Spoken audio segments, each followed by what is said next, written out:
Welcome, my soft-thinking listener. You've found yourself in the company of the Sleepy Sloth once again.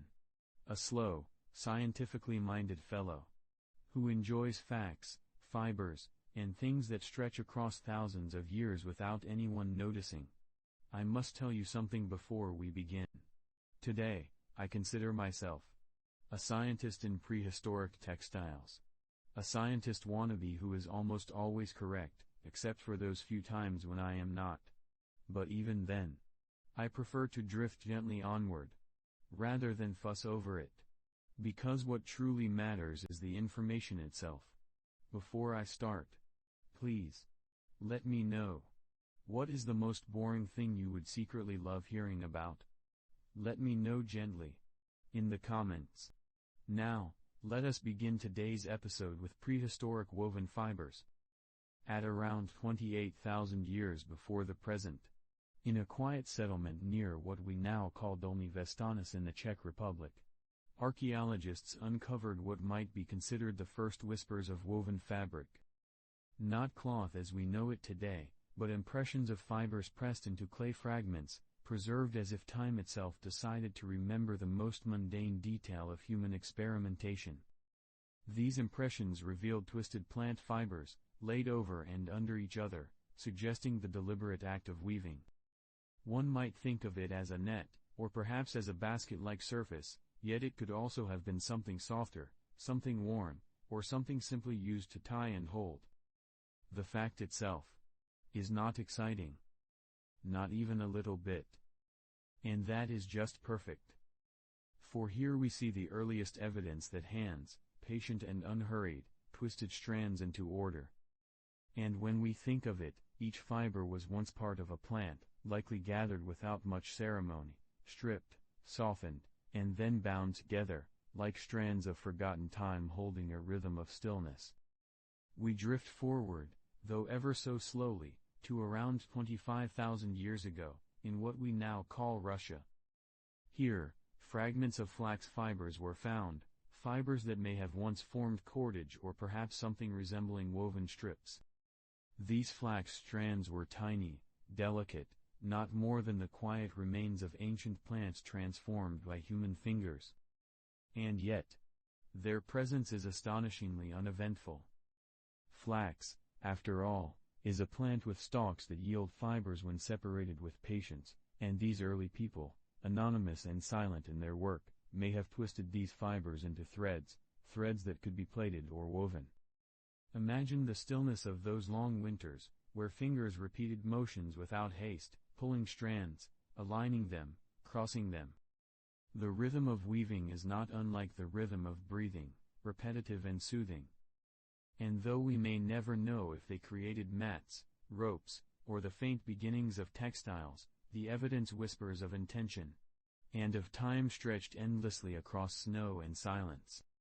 And then, gently onward, we find ourselves about 20,000 years ago, in Guitarrero Cave, in what is now Peru. Here, twisted and braided fibers lingered quietly in the earth, remnants of human hands turning the pliable into the useful. These were not cloths, not garments, but more like cords, ropes, and bands. Fibers twisted together into 2, 3, perhaps more strands, held with deliberate force.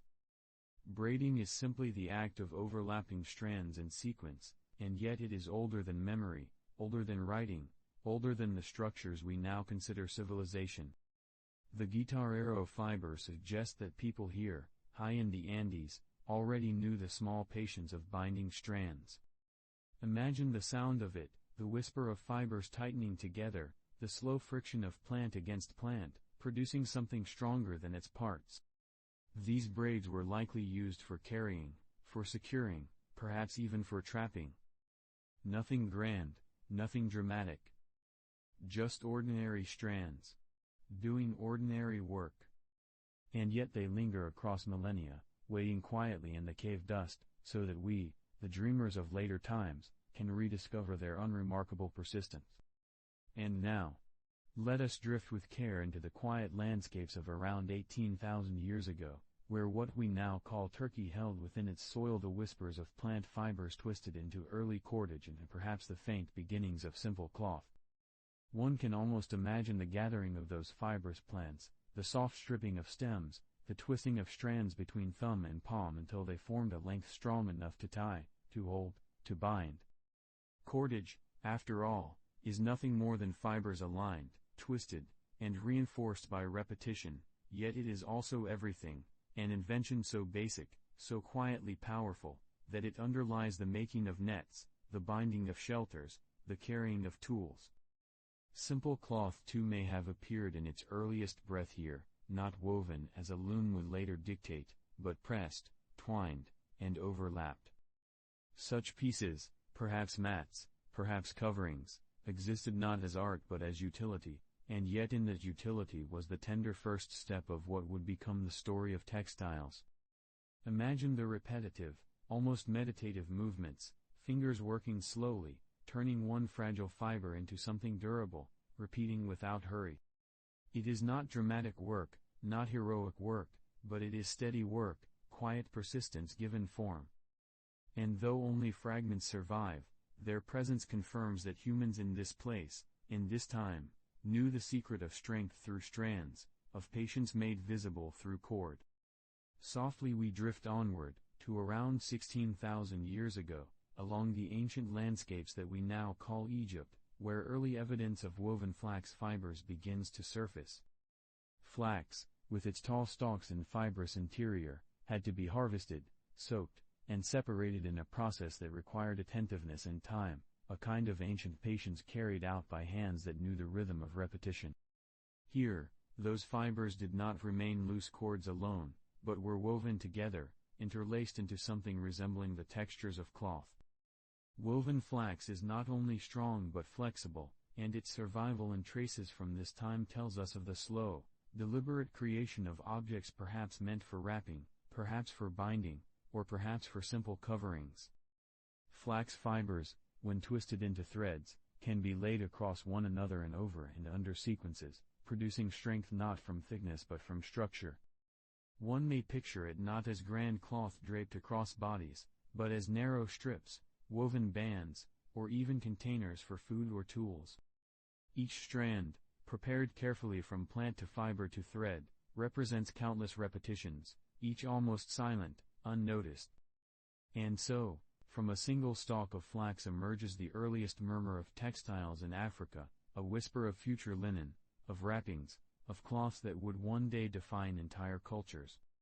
Yet here it is still simple, humble, almost invisible, and in that invisibility rests its dreamy charm. Let us float even further, toward 15,000 years ago, to the lands of early China, where primitive woven mats were discovered in Neolithic sites, their presence lingering like quiet patterns pressed into the earth. Mats, unlike garments or ropes, are broader, flatter, and perhaps more communal, resting beneath people as they sat, as they ate, as they slept.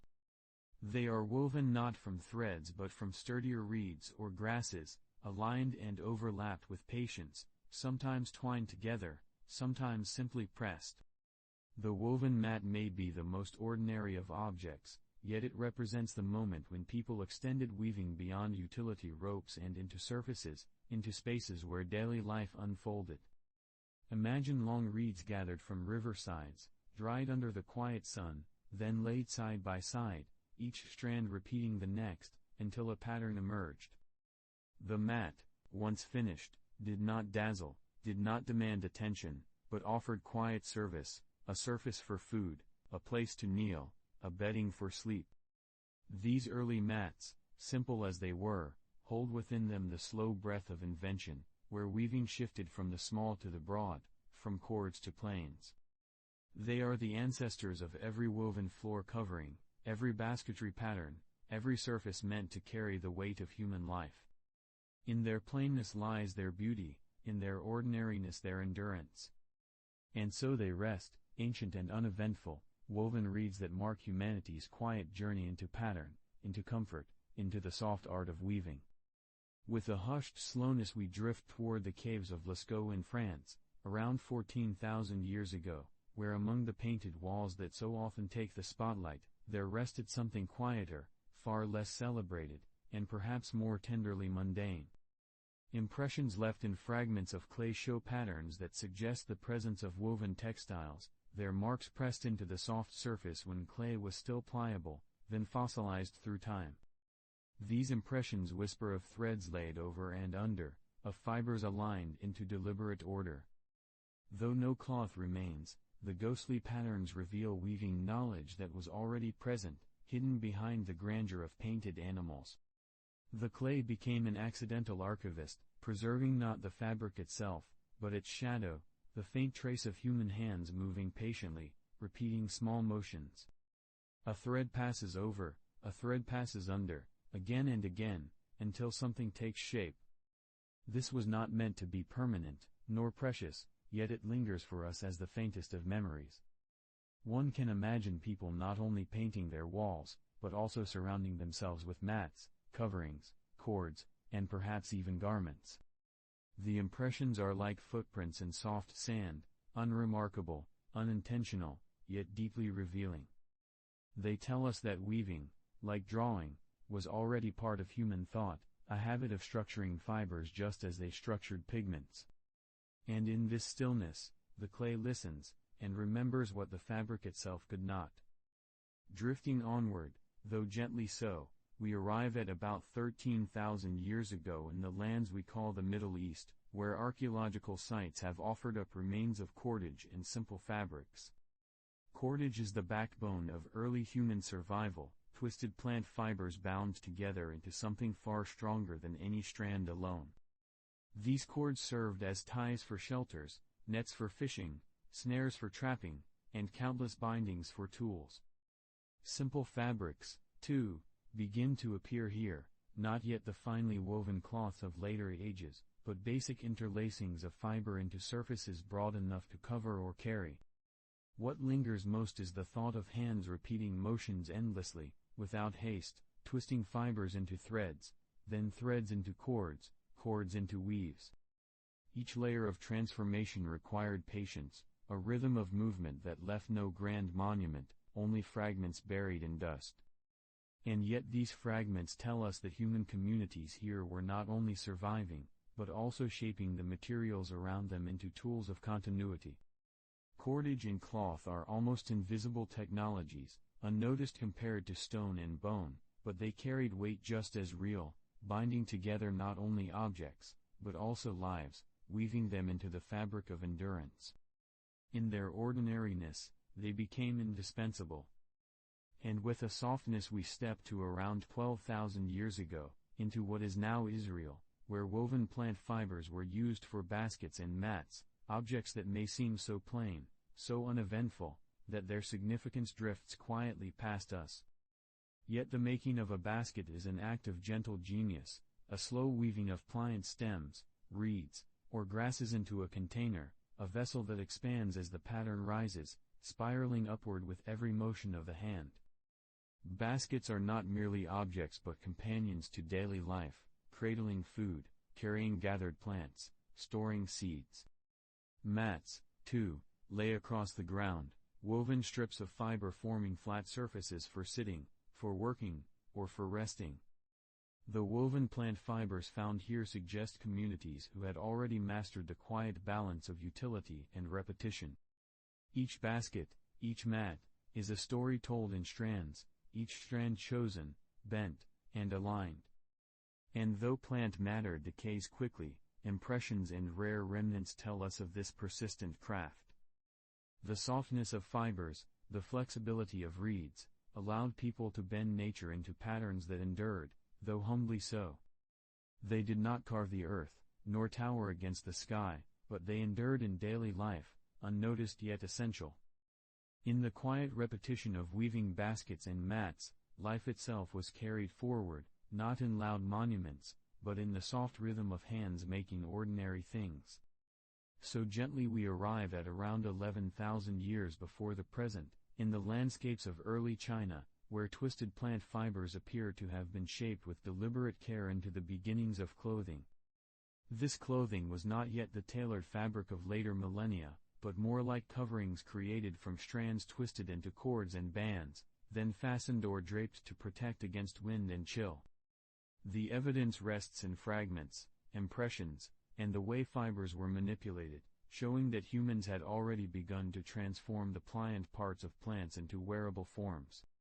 One can imagine the soft rasp of dried grasses or bast fibers as they were stripped, dampened perhaps, then rolled between palms until the strands held together as thread.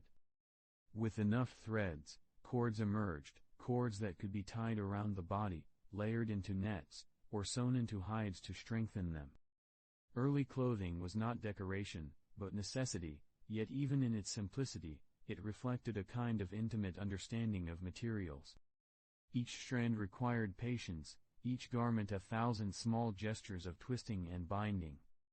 And in this way, what might seem like little more than plants underfoot became a second skin, a humble shield against nature's changes. It was the quiet beginning of textiles not only as tools, but as companions to the human form.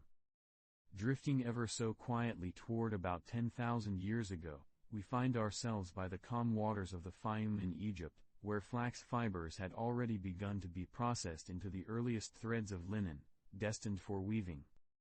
Flax is a plant with long, fibrous stalks, and to reach its usable fibers required a series of steps: retting, drying, pounding, combing, each one slow, deliberate, repetitive.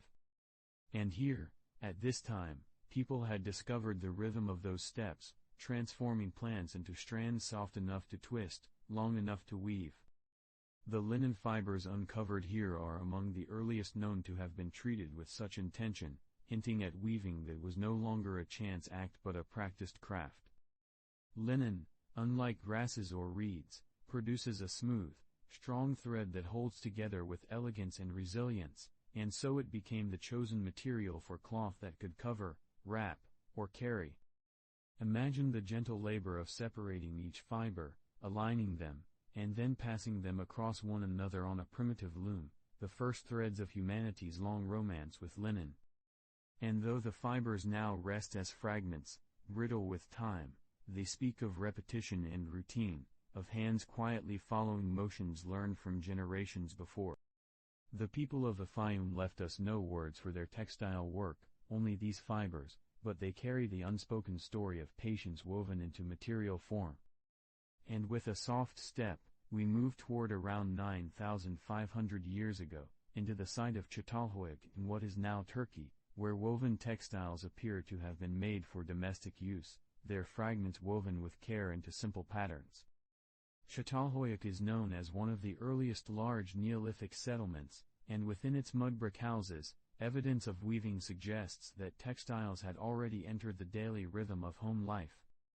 These textiles may have served as mats upon the floor, coverings upon sleeping areas, or wrappings for objects, nothing luxurious, nothing extravagant, but deeply functional. The weaving shows deliberate technique, with fibers interlaced in ways that gave strength and flexibility, creating surfaces both sturdy and soft. One can imagine a mat laid out in a household, woven tightly enough to separate people from the bare earth, or perhaps a woven cloth hanging as a partition, softening the edges of space. Each strand passed over another, each line of fiber repeating the next, until a pattern emerged without anyone needing to call it art. Domestic weaving was never meant for display, but for use, for comfort, for daily life that slipped quietly by. And yet, preserved in fragments, these woven pieces remind us of the human urge to turn raw plant matter into something structured, something enduring. They hum with the memory of households where weaving was part of living, as natural as tending a fire or preparing food. And in this rhythm of strands and spaces, the first domestic textiles whispered their presence into history. With a soft unfolding of time we drift to about 9,000 years before the present, into the Neolithic villages of what is now Jordan, where traces of loom-like tools begin to appear among the everyday remains of early farming communities. These were not yet the sophisticated wooden looms of later civilizations, but simpler frameworks, arrangements of posts, beams, or weighted cords, that allowed fibers to be held taut while threads were interlaced. The very presence of such tools suggests that weaving had already become more than a casual act, it had become structured, organized, and repeatable. A loom is essentially a quiet guide, keeping threads in place so the weaver's hands can focus on rhythm, over, under, a pattern as steady as breathing. To imagine these early looms is to imagine households where weaving was no longer improvised but expected, a task carried out with familiarity, its slowness woven into daily life. One might picture a figure sitting near the doorway of a mud-plastered house, hands moving without haste, passing fibers back and forth, while the loom structure held the threads steady. The resulting textiles were likely mats, coverings, or rough cloth, objects not meant to impress but to serve. Yet their making required planning, choosing fibers, setting the loom, keeping count of threads. Such details show us that Neolithic Jordan was already a place where weaving was not just survival but routine, the loom standing as an early companion to human order, framing fibers into the gentle beginnings of cloth.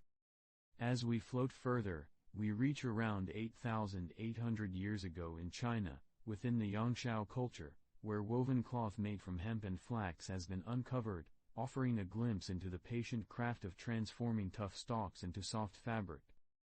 Hemp and flax are plants that yield long, durable fibers, but both require careful preparation, retting in water to loosen their inner strands, drying under the sun, beating to separate the fibers, and combing to align them.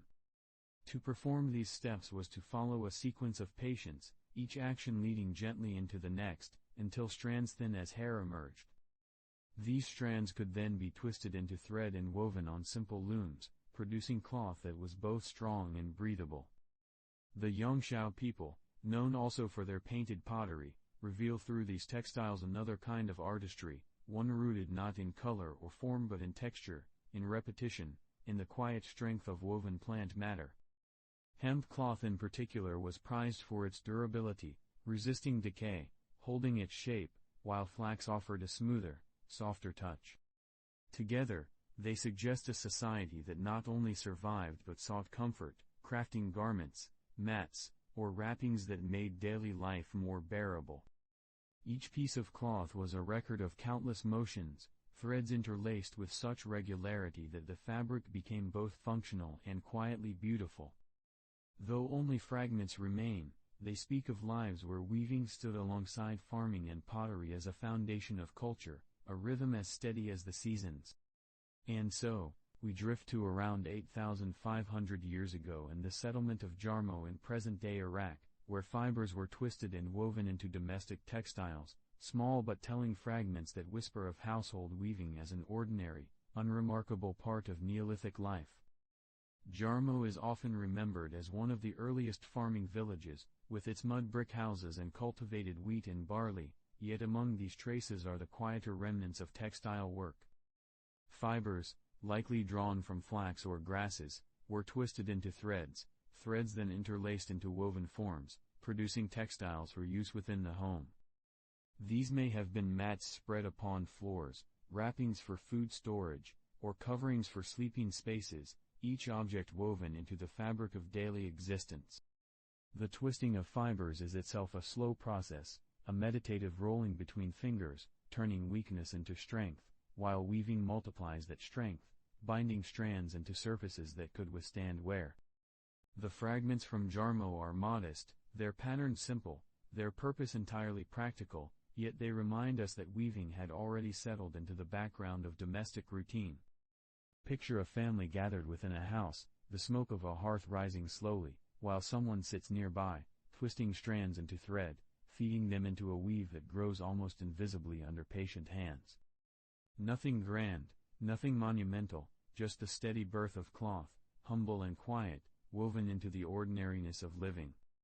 There is something hushed and tender in the way the desert winds might have moved across the Nile Valley around 8200 BCE, carrying with them the quiet rhythms of a people discovering how threads could become cloth. Linen, spun carefully from the fibers of the flax plant, emerged here not merely as a useful fabric but as something symbolic, a material tied to both daily life and sacred rituals. Each strand had to be harvested, soaked, and beaten free of its woody shell before being twisted into strong, gleaming threads. This patient process, almost meditative, gave rise to the earliest documented linen weaving techniques in Egypt. Imagine the gentle clack of primitive looms, their rhythm echoing softly inside mud-brick homes, producing cloth that might wrap the living in comfort or swaddle the departed for their journey beyond. But first, a slow little detour. For this extra interesting fact, flax fibers are naturally smooth and resistant to pests, which made linen unusually durable, able to last centuries when kept in Egypt's dry climate. Some fragments found today still retain a faint sheen, whispering across millennia of hands and lives. These early weavings were not yet patterned with the complexity of later dynasties, but the seeds of refinement were sown here, in the long days by the riverbanks, as women and men worked with patience to transform plant stalks into fabric that would clothe generations and linger as a symbol of purity in one of the world's first great civilizations. Softly drifting eastward in thought, around 8000 BCE in the region of Syria, traces of cordage and primitive woven fabrics begin to appear in the archaeological record, quiet evidence of human ingenuity twining fibers into strength. Cordage, those twisted ropes of plant matter or animal sinew, may sound humble, but it formed the backbone of early life, holding together shelters, binding tools, even enabling fishing nets to dip gracefully into rivers.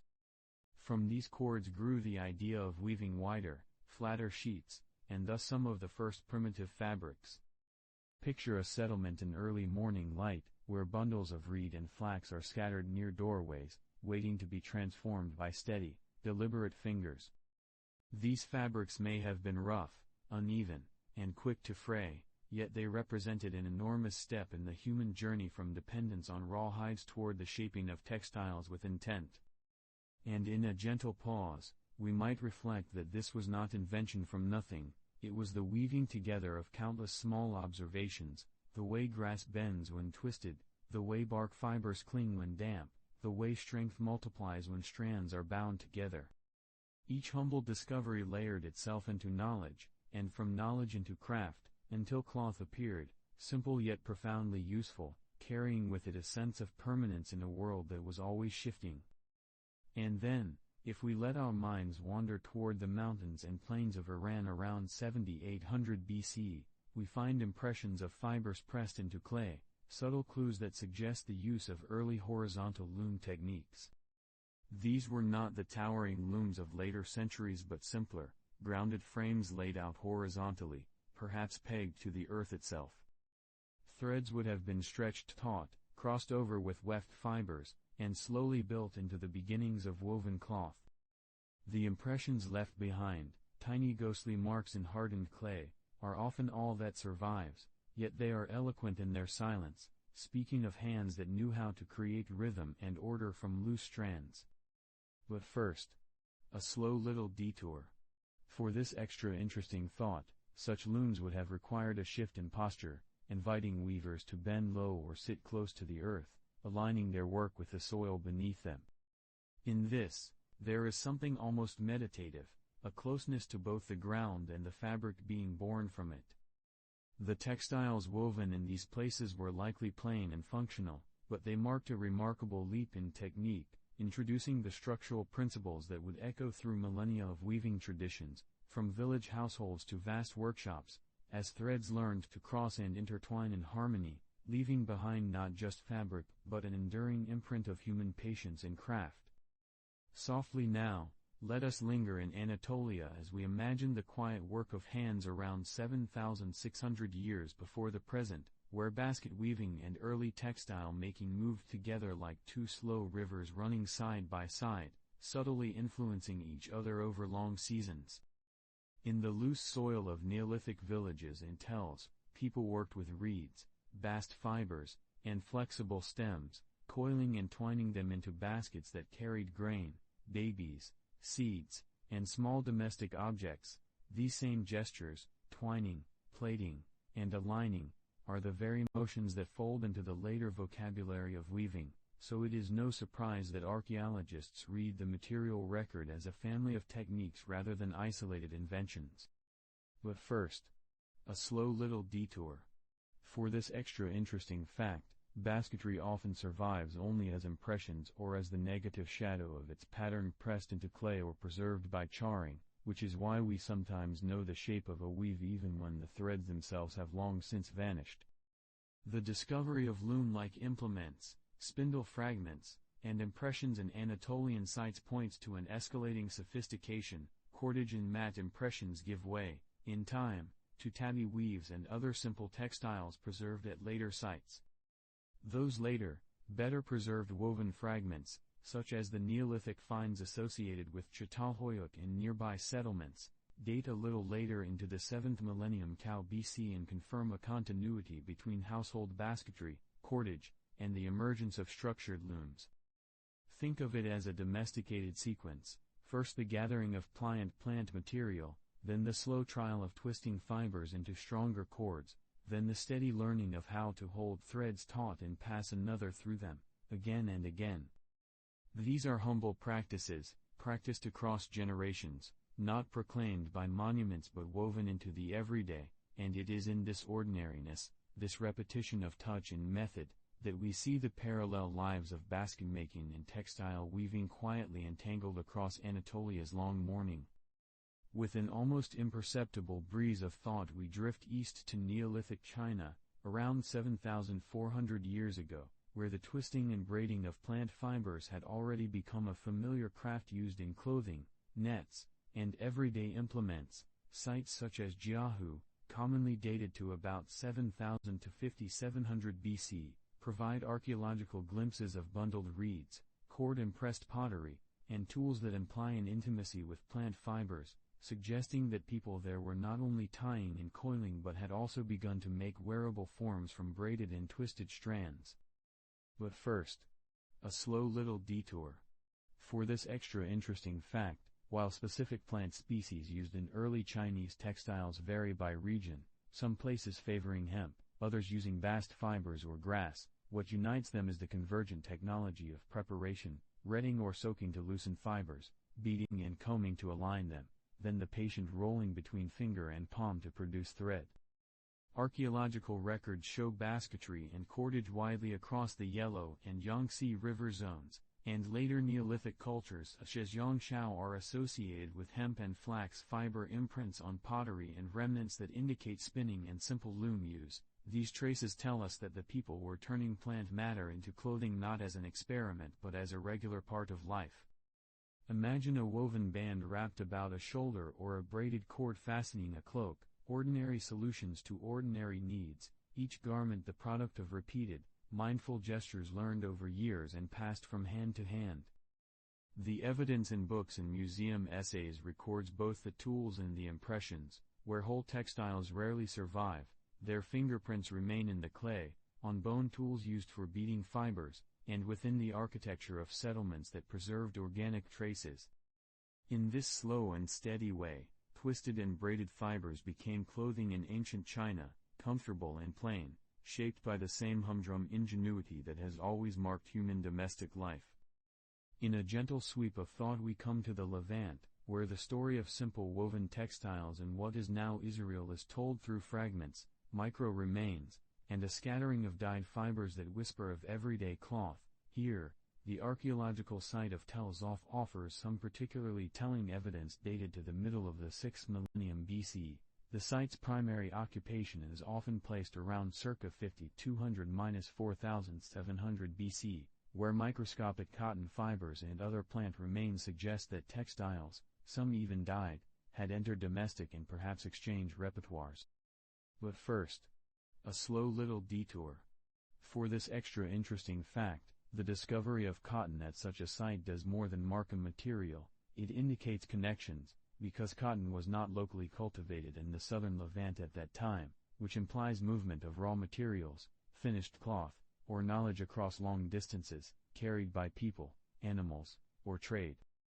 The textiles in daily use there would have been simple, looms or frame weaves producing plain tabby-like cloth, braided cords used as ties, and mats or wrappings woven from local reeds and bast, nothing ornate, nothing intended as spectacle, but everything intended to be useful, coverings, storage wrappings, grain sacks, and garments that kept bodies warm and hands safe.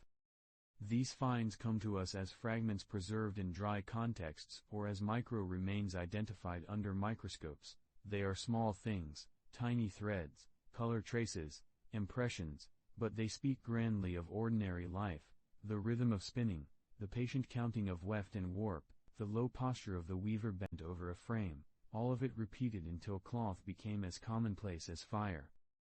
In short, the Levantine record shows that by the mid-Holocene people were producing simple woven textiles for everyday use, fabrics born of local material practices yet touched by broader exchanges of fiber and technique.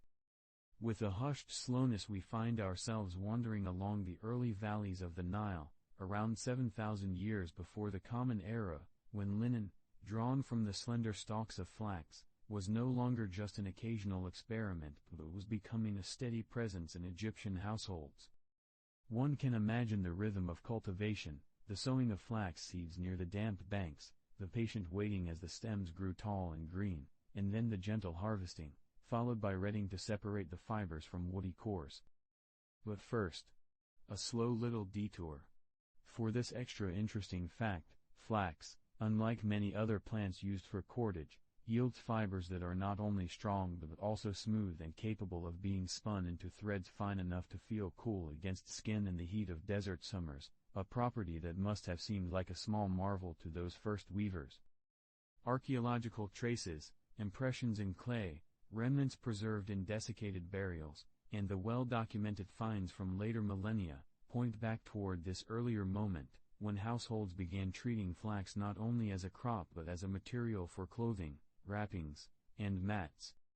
In the weaving of linen there is an unmistakable sense of refinement, the gradual shift from coarse bast cords into something more pliable, more regular, and more wearable, a textile that could serve both practical needs and ritual ones.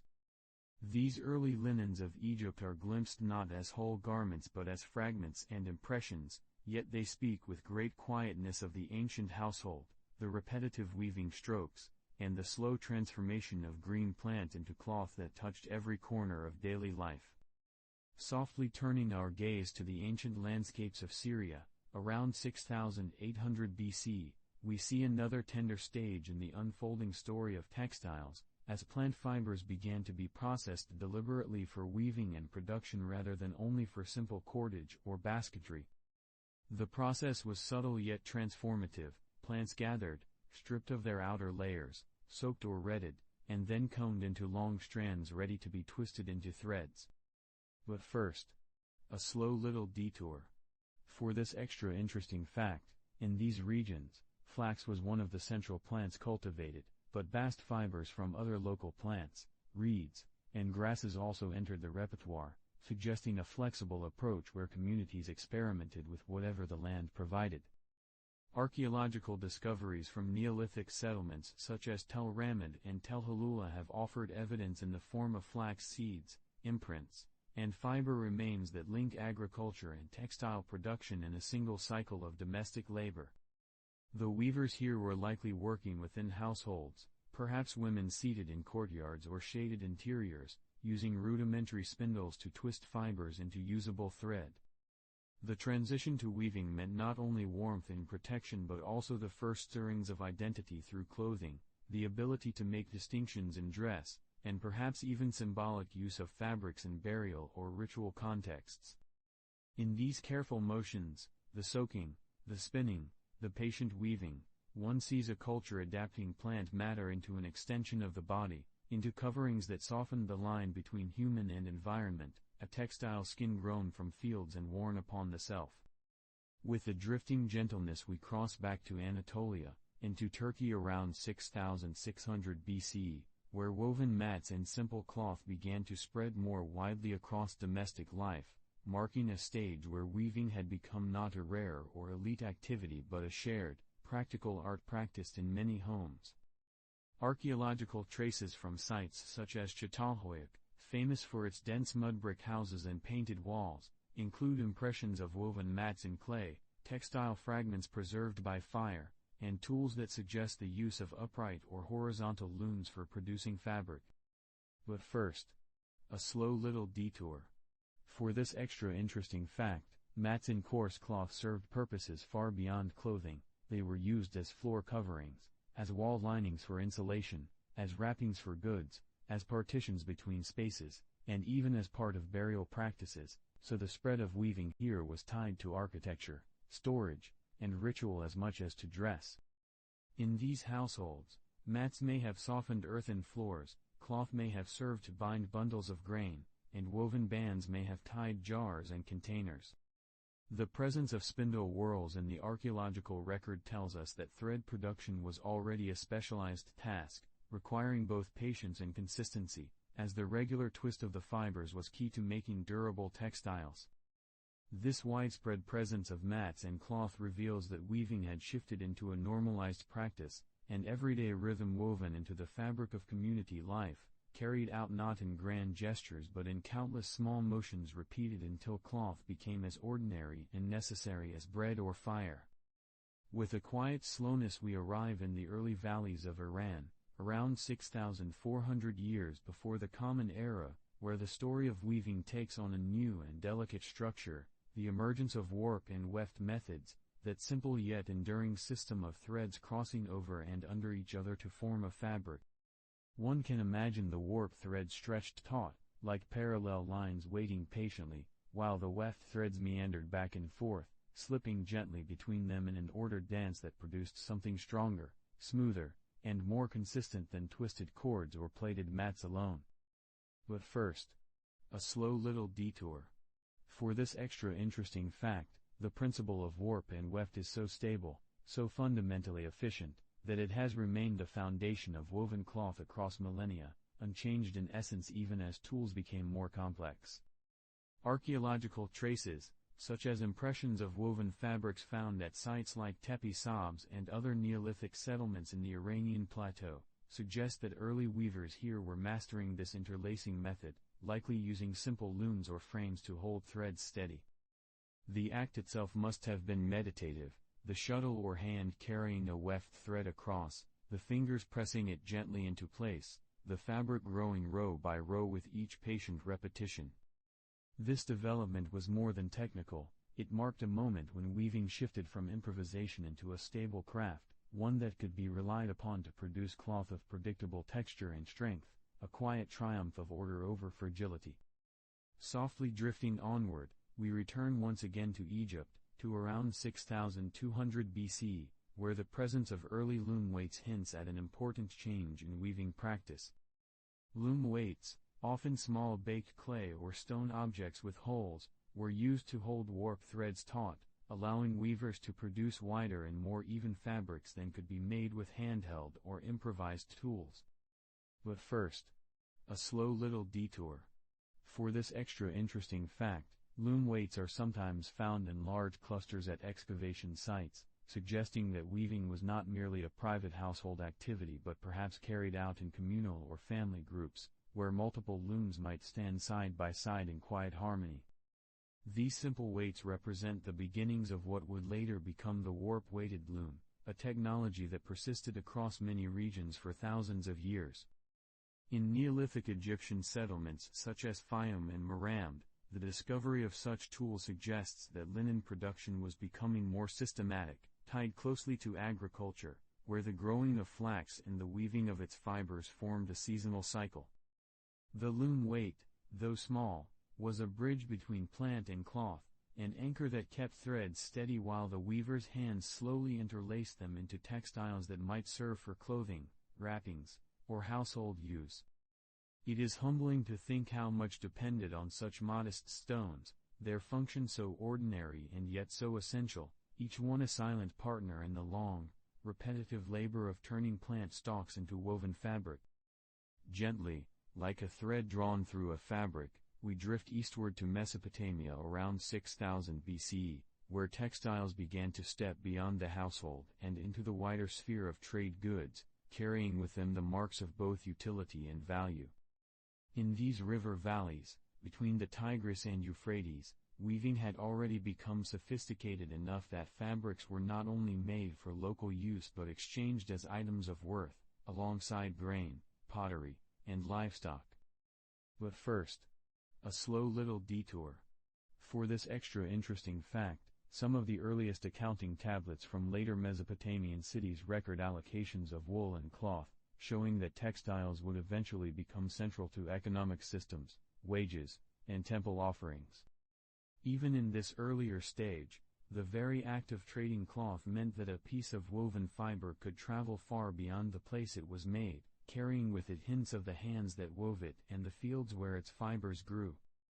Archaeological evidence from sites like Sayanu and early Abad settlements suggests that textiles were moving along with other goods, perhaps as lightweight, portable items of exchange that could provide warmth, coverings, or simple status. The weaver's work thus stretched outward, from domestic interiors into the slow networks of barter and trade, weaving not only threads into fabric but also communities into connection. A simple textile, spun and woven, became more than protection from the elements, it became a token of value, a silent participant in the earliest stirrings of economy. With a hushed gentleness we find ourselves in China, around 5,800 years before the Common Era, where the weaving of flax and hemp had begun to take on a more refined character, shifting from simple, coarse uses into more deliberate and carefully structured fabrics. Flax, with its long smooth fibers, and hemp, with its strong and slightly coarser strands, offered two distinct yet complementary materials for Neolithic weavers. But first, a slow little detour. For this extra interesting fact, hemp, unlike flax, could grow abundantly even in less fertile soils, making it a reliable resource, while flax required more care but rewarded the weaver with threads that could be spun into cloth smoother against the skin. Archaeological finds from sites such as Hamudu and later Yangshao culture settlements provide impressions of woven hemp and flax, suggesting that these fibers were not only harvested but also systematically prepared, redded, and spun into threads fine enough to make everyday cloth. The refinement lay not only in the materials but in the methods, the careful twisting of threads to consistent thickness, the patient interlacing of warp and weft to create fabrics that were more durable, more flexible, and more comfortable than earlier attempts. This quiet improvement reflects the deepening skill of the weavers, who likely sat in shaded courtyards or near hearths, their hands moving with steady repetition, turning plant stalks into garments, mats, and wrappings that softened daily life. The refinement of hemp and flax weaving in China whispers of a growing textile tradition that would continue to evolve, thread by patient thread, into fabrics of subtle strength and utility. Softly shifting our attention, we drift to Anatolia, where around 5600 BCE in Turkey, woven textiles were becoming firmly embedded in both clothing and domestic uses.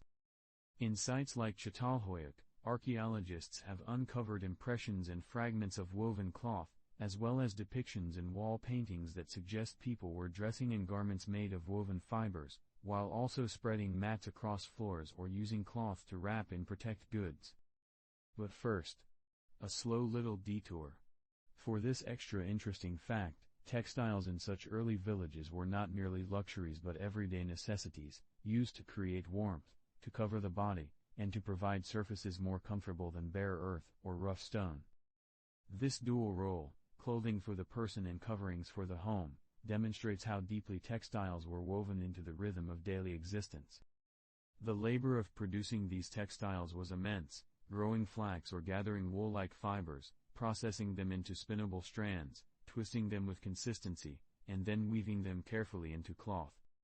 Yet this labor, repeated across households, allowed families to wrap themselves in fabrics of their own making, connecting their work in the fields directly to the comfort of the hearth.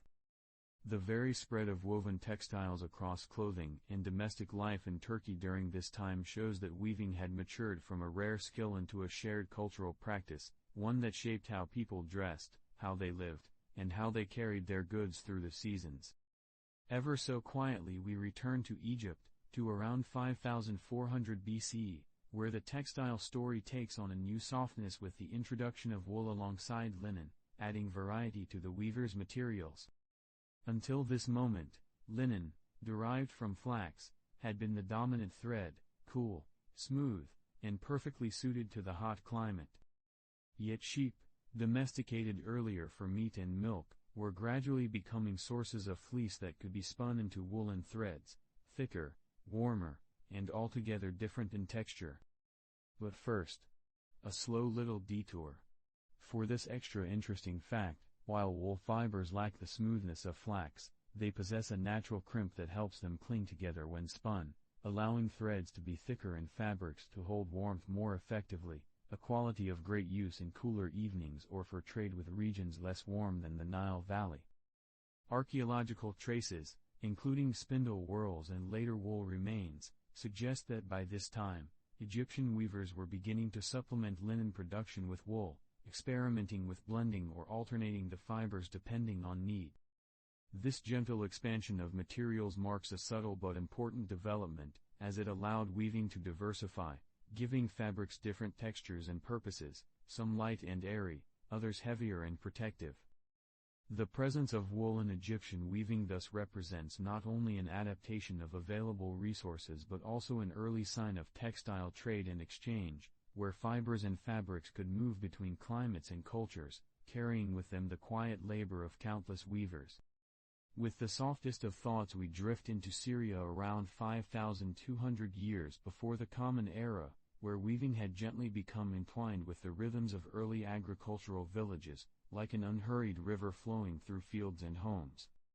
Here, the cultivation of flax, reeds, and other plant fibers was closely linked to the cycles of planting and harvest, with weavers relying on predictable seasonal flows of material to create fabrics for clothing, mats, and coverings.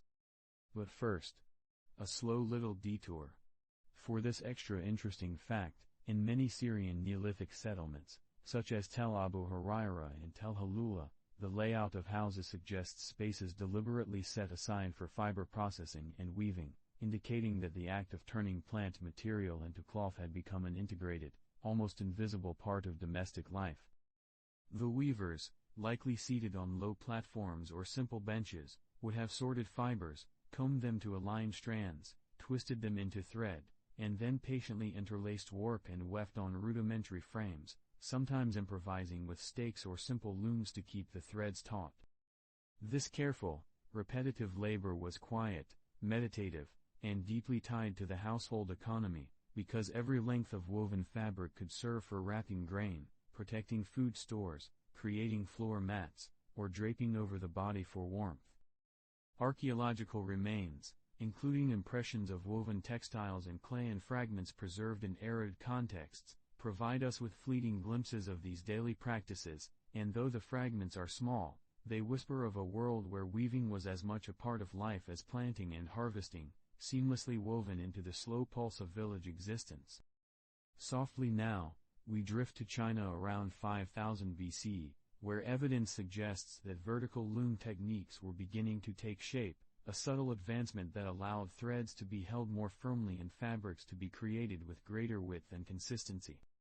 One can imagine the vertical loom, simple yet functional, with warp threads suspended from a beam above and tension maintained by weights below, creating a steady plane through which the weft could glide back and forth, slowly forming cloth. But first, a slow little detour. For this extra interesting fact, the vertical orientation of the loom mirrors the natural patience of the weaver, who could work standing or sitting, adjusting threads and watching each row develop incrementally, like watching rain streak slowly down a windowpane, subtle and unhurried. Archaeological traces from early Neolithic sites in the Middle Yangtze and Yellow River regions, including impressions on pottery and fragments of twisted fibers, hint at the careful application of this technology. The shift to vertical looms represents a quiet sophistication. It allows the fabric to be kept under consistent tension, reducing irregularities in thickness, and makes it easier to produce larger cloths suitable for clothing or coverings. The weaving itself remains slow and deliberate, each pass of the shuttle a gentle, almost hypnotic movement, producing textiles that connect hand to material, material to home, and home to community. In this way, the vertical loom is not just a tool but a patient companion to the weaver, supporting the creation of fabric with a rhythm that matches the unhurried cadence of early agrarian life. Gently, like a feather drifting through warm air, we arrive in Egypt around 4800 BCE, where textile production has begun to appear in both tombs and settlements, quietly marking its importance in daily and ritual life. Linen, still the dominant material, was being processed and woven with a degree of regularity that allowed it to be recorded alongside other aspects of domestic and ceremonial life. But first, a slow little detour. For this extra interesting fact, the inclusion of textile fragments in tombs, sometimes alongside tools like spindle whorls or impressions of woven mats, suggests that fabric was valued not only for its practical use but also as a companion into the afterlife, a silent witness to the wearer's daily existence. In settlements such as Maramd, and later in pre-dynastic cemeteries, we see evidence of loom weights and impressions of woven fabrics pressed into clay, hinting at the careful interlacing of warp and weft and the patient labor that transformed flax into usable cloth. The act of weaving was slow and deliberate, each thread crossing another in a rhythm that mirrored the passage of days and seasons, and the textiles produced were integral to household life, providing warmth, protection, and comfort. These small fragments, preserved against the erosive passage of time, offer us a whisper of domestic rhythms, the quiet repetition of spinning, the gentle tension of threads drawn across frames, and the steady, unremarkable, yet profoundly human act of weaving fabrics into everyday existence, marking both life and its gentle memorialization. With a quiet, drifting attentiveness, we find ourselves in ancient Iran around 4,600 years before the Common Era, where the subtle art of coloring fibers had begun to weave its way into the daily practice of weaving, adding soft, gentle hues to the threads spun from flax, hemp, or other plant fibers. Here, the weavers, moving in the slow rhythm of domestic life, discovered that natural pigments, extracted from roots, leaves, berries, and bark, could impart color to the fibers, transforming otherwise neutral strands into gentle shades of ochre, soft green, muted red, and earthy browns. But first, a slow little detour. For this extra interesting fact, the process of dyeing was itself a patient ritual, requiring soaking fibers in prepared baths, sometimes heated, sometimes left to rest for hours or even days, with the occasional gentle stirring to ensure even absorption. Archaeological evidence from sites such as Salk and Choa Mish includes remnants of dyed fibers, and while the colors have often faded over millennia, chemical analyses reveal traces of plant-based compounds, confirming that these early artisans were experimenting with the subtle alchemy of natural dyes. This quiet attention to color reflects not only aesthetic curiosity but practical considerations. Dyes could help distinguish materials, indicate familial or regional identity, or simply delight in the small pleasure of variety in cloth. One can almost imagine the delicate hands of a weaver, slowly lifting strands from the dye bath, arranging them to dry in the sun, feeling the soft texture of colored fibers against the fingertips, and noting the gentle differences in tone, all while remaining firmly rooted in the unhurried cadence of domestic life and the steady unfolding of early textile culture. Softly, we drift westward to Turkey around 4400 BCE, where woven textiles were increasingly employed for ceremonial purposes, moving beyond the utilitarian rhythms of domestic life into the subtle realm of ritual and symbolic display. In these communities, the act of weaving was no longer only to clothe or cover but to signify, mark, and enhance ceremonies, perhaps associated with feasts, religious observances, or funerary rites. But first, a slow little detour. For this extra interesting fact, archaeological excavations at Neolithic sites such as Çatalhöyük and Aklar have revealed impressions of elaborately patterned fabrics, sometimes preserved in clay or alongside decorative objects, suggesting that certain textiles were set aside for special occasions, not worn or used daily but treated as significant objects imbued with meaning. The process of creating ceremonial textiles would have required patient attention to patterns, symmetry, and even color, with weavers carefully planning the interlacing of threads to produce the desired motifs, perhaps repeating symbols across multiple cloths. This work was slow, deliberate, and meditative, and it suggests that the early societies of Turkey had already begun to recognize textiles as more than mere coverings. they were carriers of cultural and spiritual resonance. Every shuttle passed gently through warp threads, every row pressed into place, and every subtle variation in fiber density contributed to the overall effect of a fabric intended to be seen, touched, and appreciated in a ceremonial context. The weaver's rhythm, slow and consistent, was thus intertwined not only with domestic life but also with the unfolding of ritual, creating textiles that quietly bridged the ordinary and the sacred. Gently, like a drifting feather settling onto a mossy surface, we arrive in Mesopotamia around 4200 BCE, where the quiet act of weaving had begun to scale into workshops within early urban centers, marking the first steps toward organized textile production beyond individual households. In cities along the Tigris and Euphrates, such as Eridu and Uruk, the demand for cloth had increased, whether for clothing, trade, or ceremonial use, and the simple domestic model expanded into a collective, more structured labor system. But first, a slow little detour. For this extra interesting fact, some of the earliest excavated workshops reveal evidence of loom platforms, spindle whorls in quantity, and the remains of dyed fibers, suggesting that multiple weavers could work together, sharing space, resources, and techniques, while slowly turning raw fibers into finished textiles. This shift from individual to workshop-based production allowed for greater consistency in thread thickness, patterns, and fabric width, ensuring that the textiles could meet the diverse needs of an urbanizing society. The act of weaving, still unhurried and deliberate, now also included coordination between workers, perhaps the gentle passing of spindles from one pair of hands to another, or the quiet supervision of apprentices learning the precise tension of warp threads and the careful insertion of weft.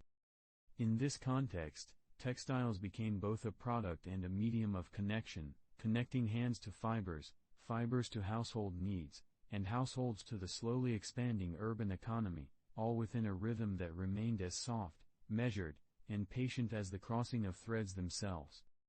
With a tender, drifting softness, we arrive in Egypt around 4,000 years before the Common Era, where the weaving of linen had begun to achieve a delicate refinement, the fibers drawn ever finer, the threads more consistent, and the fabrics increasingly smooth to the touch.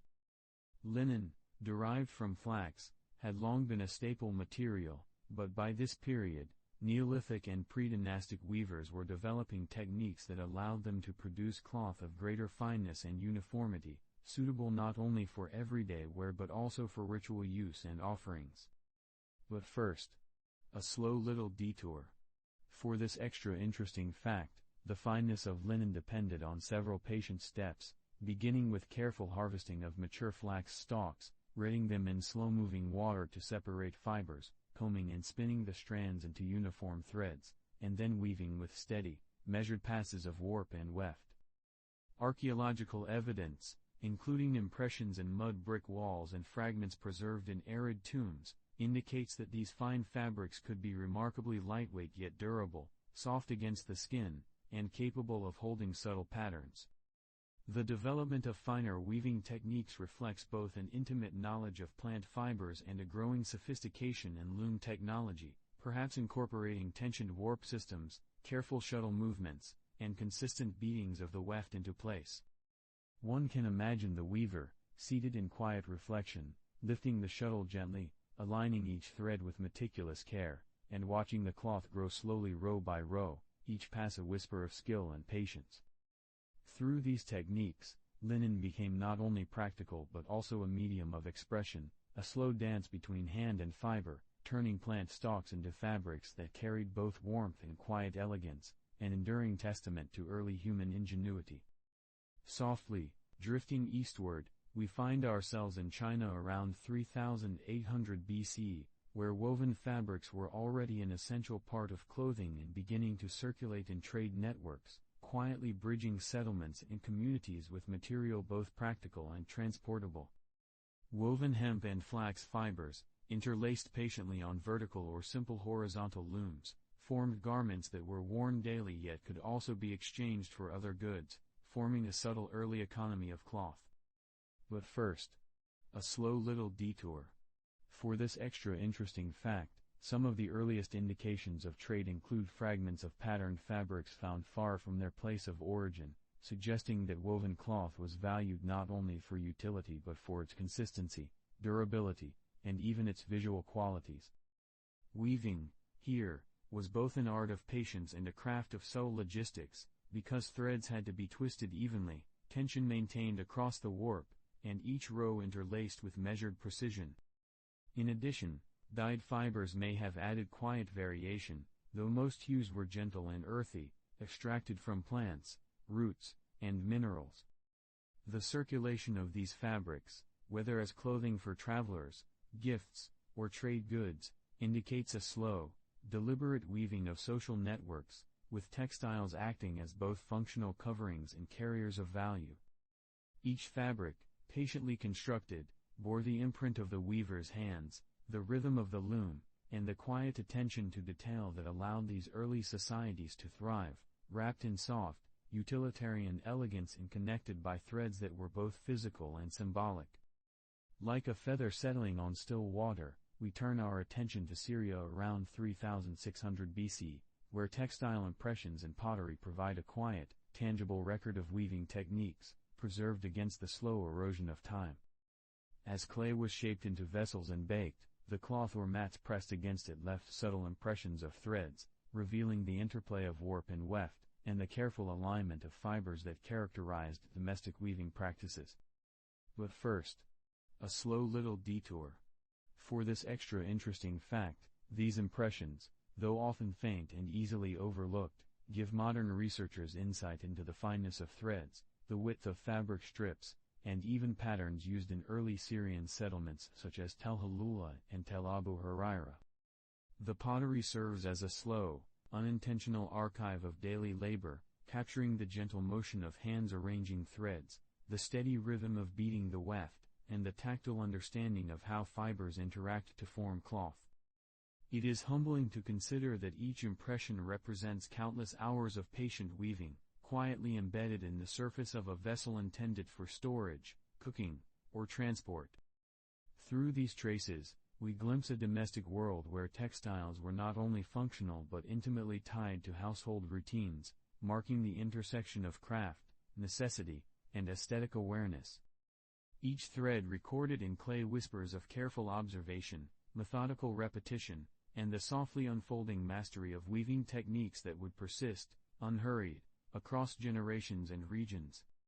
Softly, as if drifting through a quiet, sun-dappled courtyard, we find ourselves in Mesopotamia around 3,400 years before the Common Era, where wool textiles had become increasingly common within Sumerian cities, quietly shaping the textures of daily life.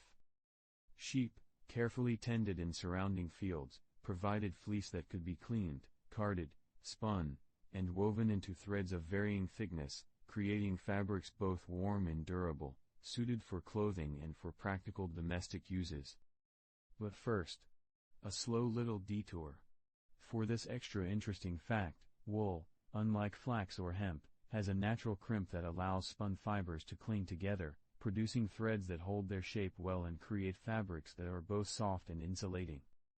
Archaeological finds from urban centers such as Uruk and Ur include fragments of woven wool, sometimes dyed with plant-based pigments, suggesting that color and texture were subtly appreciated, even if in quiet, understated ways.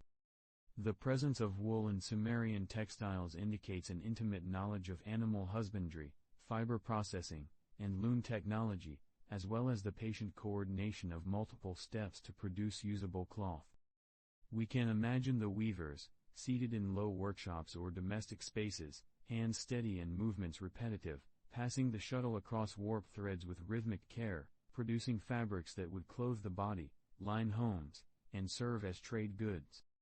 The adoption of wool complements existing linen fabrics, offering warmth in cooler months and a gentle contrast in texture, subtly enriching the tactile experience of the Sumerian city and weaving together domestic life, labor, and urban culture in strands both literal and metaphorical.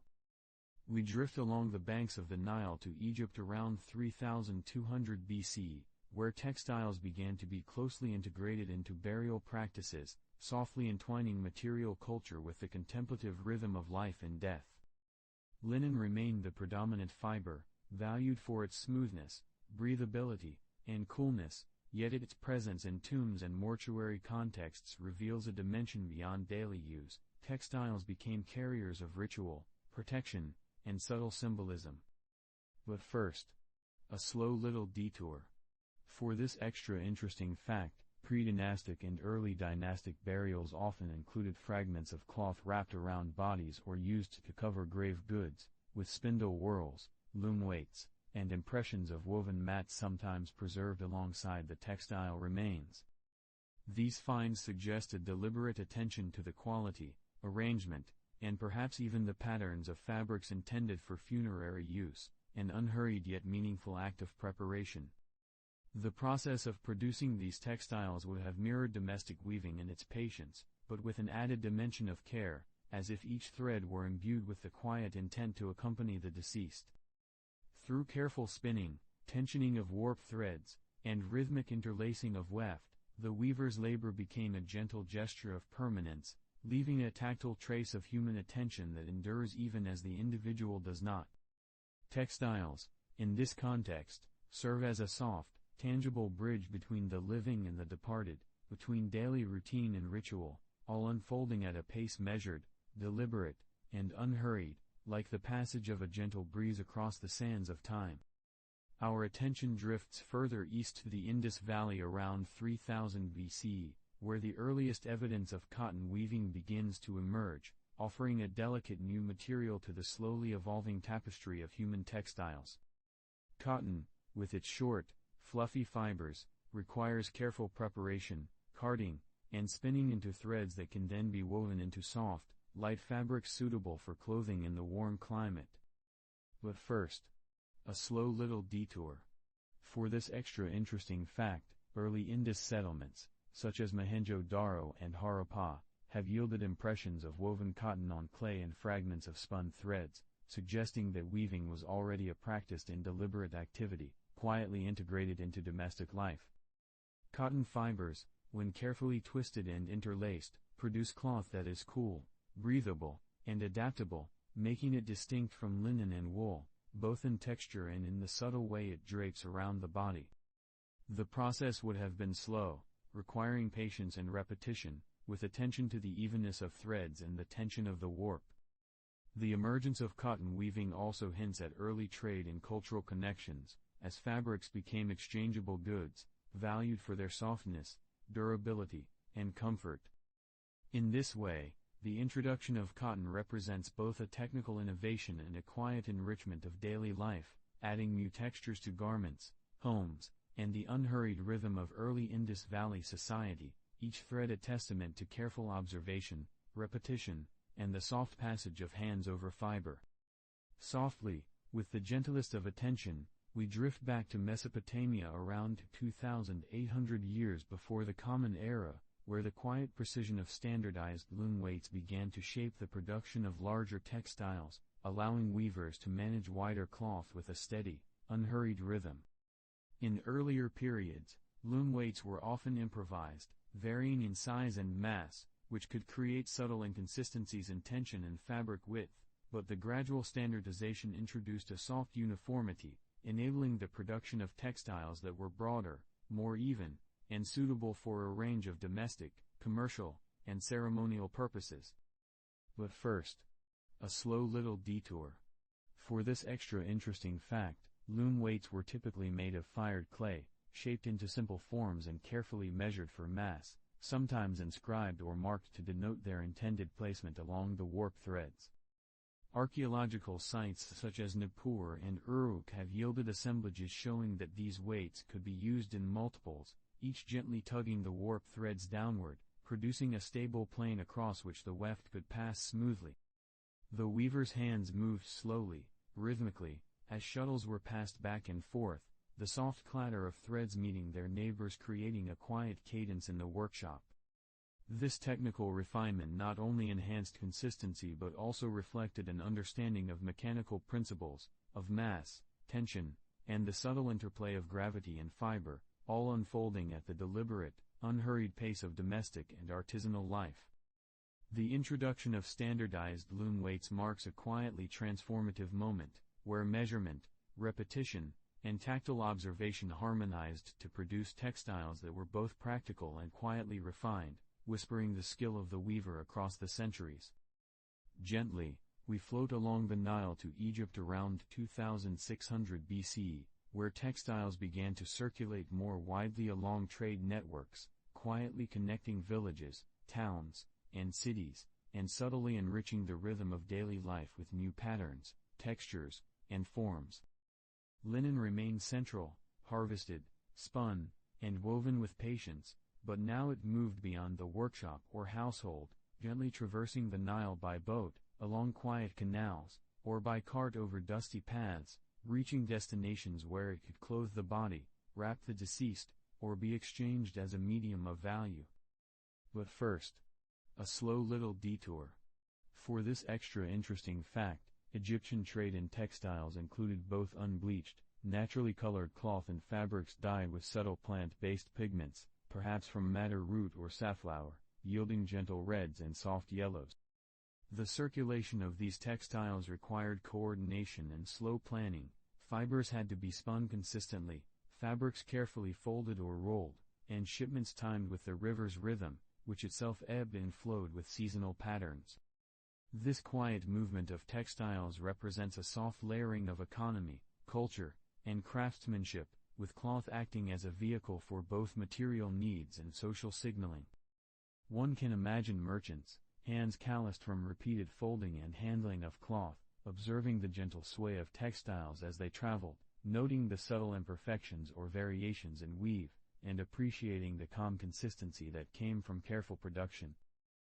Through this slow diffusion of textiles, the daily, tactile experiences of weaving expanded into a wider network of exchange, connecting weaver to wearer in a gentle, unhurried continuum. With a feather-like drift eastward, we arrive in China around 2400 BC, where silk production quietly begins, introducing a new dimension to the world of fibers, delicate yet durable, lustrous yet soft, and slowly transforming weaving techniques. Silkworms, carefully tended, produced filaments that were painstakingly unwound, twisted, and prepared for weaving, a process that required extraordinary patience, dexterity, and observation of the tiniest details. But first, a slow little detour. For this extra interesting fact, a single cocoon can yield hundreds of meters of continuous silk filament, which, when combined with careful spinning and plying, produces threads of remarkable fineness. Early Chinese weavers experimented with these threads on simple looms, gradually developing techniques to manage the smooth, slippery fibers, adjusting tension, spacing, and interlacing to create fabrics both strong and soft, suitable for clothing, ritual use, or decorative display. The emergence of silk introduced a delicate interplay between material and method, as the lustrous threads required slower, more deliberate handling, careful measurement, and repeated attention to avoid breaks or snags.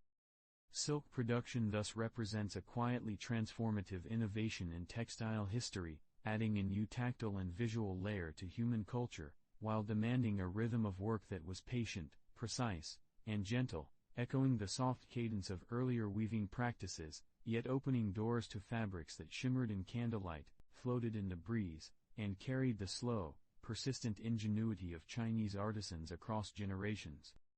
Let us drift once more into Mesopotamia around 2,200 years before the Common Era, where textile workshops quietly hum with the production of both wool and linen, each fiber processed and interlaced with a gentle, unhurried rhythm that speaks of careful observation and repetition.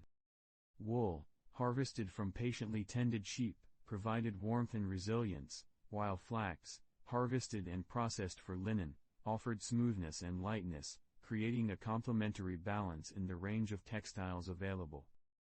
But first, a slow little detour.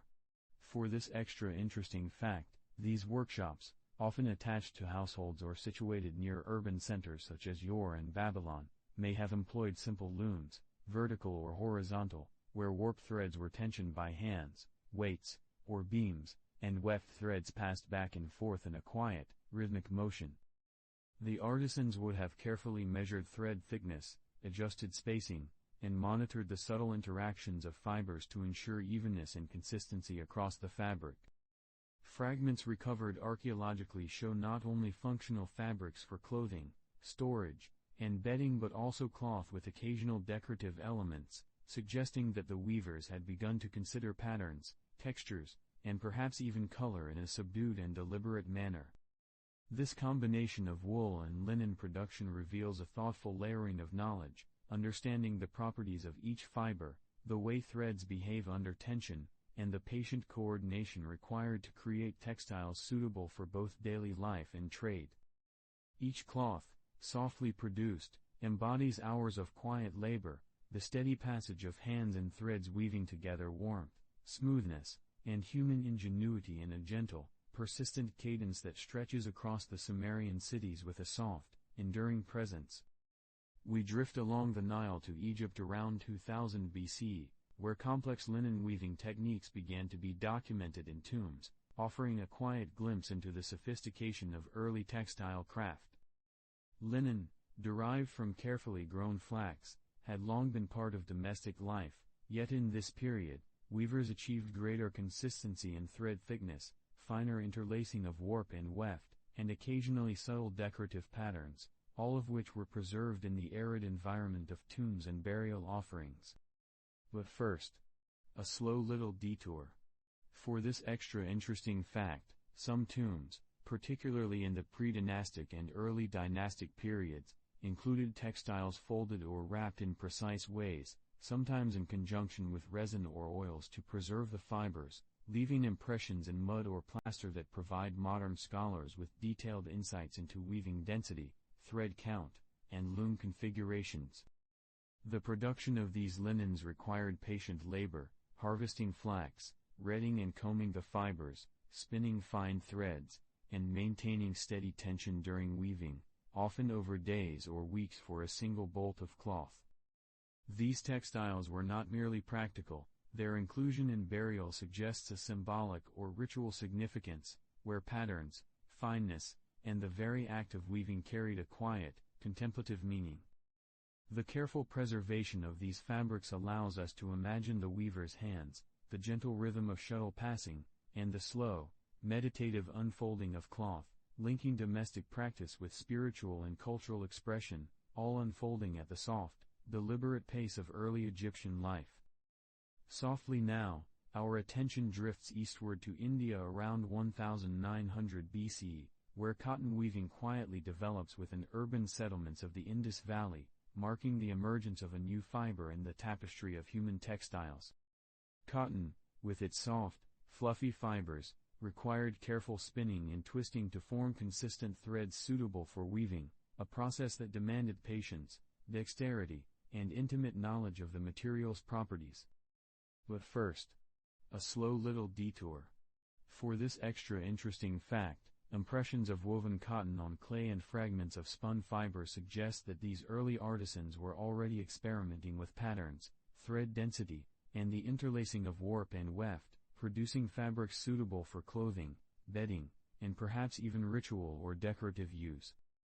The act of weaving cotton involves a subtle negotiation between softness and strength, ensuring that the delicate threads do not break while being interlaced, and maintaining even tension across the loom to produce smooth, durable cloth.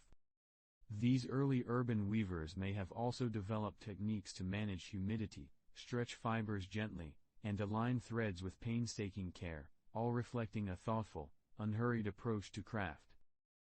Through these practices, cotton became an integral part of domestic life, trade, and early industry, weaving together tactile comfort, aesthetic subtlety, and the quiet ingenuity of Indus Valley civilization, each soft thread a testament to patience, observation, and the gentle unfolding of technical mastery across generations. We drift back into Mesopotamia around 1,800 years before the Common Era, where textile production had become increasingly refined to accommodate the quiet but persistent demands of urban trade. In cities such as Babylon and Ur, workshops hummed with the steady rhythm of weaving, spinning, and finishing, producing cloth that was measured, folded, and prepared for movement across markets both near and distant. But first, a slow little detour. For this extra interesting fact, these urban textile centers often specialized in particular fibers: wool for warmth and durability, linen for smoothness and breathability, and weavers carefully monitored thread counts, tension, and the consistency of their plied yarns to ensure a soft uniformity across each bolt of cloth. This standardization was not hurried, it emerged from repeated attention and quiet observation, the same hand movements repeated across hours, producing fabric with subtle variations only perceptible to the most attentive eye. Textiles were not merely practical, they carried social, economic, and even symbolic significance, quietly marking the sophistication of urban life, the skill of artisans, and the interwoven rhythm of domestic and commercial existence. The preparation for trade involved careful measurement, folding, and sometimes light dyeing with plant-based pigments, producing soft shades that would travel across the region, moving gently from workshop to merchant to buyer. This process, slow and deliberate, represents a layering of human knowledge, patience, and tactile awareness, each thread a testament to continuity and methodical care. We can imagine the soft murmur of a workshop, the tactile engagement with fibers, and the quiet satisfaction of creating textiles that would circulate in a calm, unhurried exchange throughout Mesopotamian cities. Now we drift eastward to China around 1700 BCE, where silk weaving becomes more common, a quietly transformative development in the world of fibers. Silkworms, nurtured and observed with tender attention, produced filaments that were carefully unwound, twisted, and prepared for weaving, each step demanding a slow, rhythmic patience. But first, a slow little detour. For this extra interesting fact, early Chinese silk weavers had to manage the slipperiness of the filaments, adjusting tension, spacing, and shuttle movement to avoid breaks and ensure evenness, creating fabrics that shimmered softly yet retained a surprising strength. Silk, lighter and more delicate than wool or linen, required the weaver's concentrated care, and each yard produced represented hours of meticulous labor. The expansion of silk weaving into common practice indicates not only technical refinement but also subtle shifts in culture and economy, as fabrics could now serve clothing, ritual, and trade, carrying quiet luxury into the unhurried pace of domestic life. Observing these early weavers, we might imagine the repetitive, meditative gestures of hands passing shuttles, the faint rustle of delicate threads against one another, and the soft accumulation of bolts of fabric that would eventually circulate through settlements, markets, and perhaps even long-distance trade networks. This development reflects a gentle layering of human ingenuity, patient observation, and aesthetic care, all unfolding at the slow, contemplative rhythm of early Chinese civilization, where threads, technique, and tactile awareness harmonized into textiles both practical and quietly elegant. We float along the Nile to Egypt around 1600 BC, where textiles began to be exported along trade routes, linking settlements, towns, and distant regions through the quiet circulation of cloth. Linen, produced with careful attention to thread thickness, weaving density, and sometimes subtle decorative patterns, was folded and bundled, traveling by boat along the Nile or by caravan across desert paths, reaching communities that might never witness the hands that produced it. But first, a slow little detour. For this extra interesting fact, some textiles were treated with natural oils or resins to preserve fibers during transport, or lightly dyed with plant pigments to create gentle variations in hue, soft reds, yellows, or muted browns, providing visual information about origin or intended use without drawing sharp attention. The act of exporting textiles required coordination and careful timing with seasonal river flows, and the movement of cloth itself became a quiet conduit for economic, cultural, and social exchange. We can imagine merchants, handling fabrics with patient care, observing the weave, assessing softness, and gently folding or rolling each piece for transport, each bolt a testament to the weaver's skill and the subtle organization of early Egyptian commerce. Through this gentle circulation, textiles became more than mere material, they embodied craft, care, and a quietly persistent rhythm of daily life, drifting slowly along trade routes, connecting communities, and carrying the soft echo of human labor across both time and distance. Softly, let us drift into Greece around 1,500 years before the Common Era, where the quiet evolution of wool weaving gradually standardizes for garments and household use, a slow, deliberate refinement of technique that balances utility, comfort, and subtle aesthetic considerations. Wool, sheared from carefully tended sheep, is cleaned, carded, and spun into threads of varying thickness, each process requiring patient attention and repetition. But first, a slow little detour. For this extra interesting fact, in some regions of Mycenaean Greece, weavers appear to have distinguished threads not only by thickness but also by softness, resilience, and even subtle coloration, sometimes achieved naturally through the selective use of sheep breeds or lightly treating fibers with oils to enhance pliability. The weaving itself, often conducted on vertical looms in domestic or semi-public spaces, involved a careful negotiation between warp and weft, tension and relaxation, and a rhythmic passage of shuttles that produced cloth for clothing, bedding, and curtains in a slow, measured cadence. Standardization at this time did not mean uniformity in a modern sense but rather a consistent approach to size, thread count, and weave pattern, allowing garments to fit more predictably and household fabrics to serve their functions without requiring constant adjustment. Textiles thus quietly mirrored the rhythms of daily life, the repetitive gestures of hands, the soft friction of wool against wooden beams, and the subtle interplay of light across folds of freshly woven cloth. Each bolt or garment reflects hours of patient labor, a gentle layering of observation, tactile sensitivity, and the soft, meditative engagement of artisans whose work both supports and quietly shapes domestic and social life. We drift back to Mesopotamia around 1400 BCE, where textile workshops expand within temple estates, a quietly significant development in the production and organization of cloth.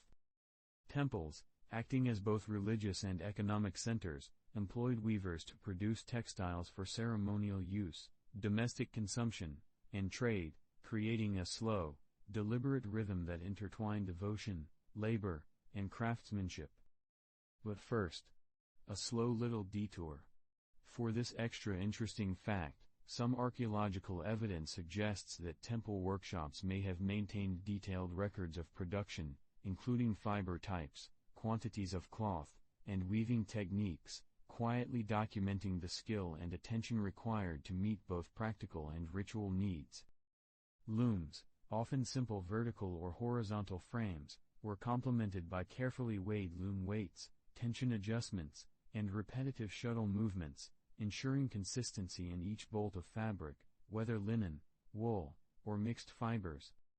The soft, unhurried accumulation of textiles within temple estates not only supplied the needs of priests and local communities but also facilitated trade with surrounding regions, allowing patterns, thread qualities, and sometimes dyed or decorated fabrics to circulate slowly, carrying with them the quiet echo of Mesopotamian artistry.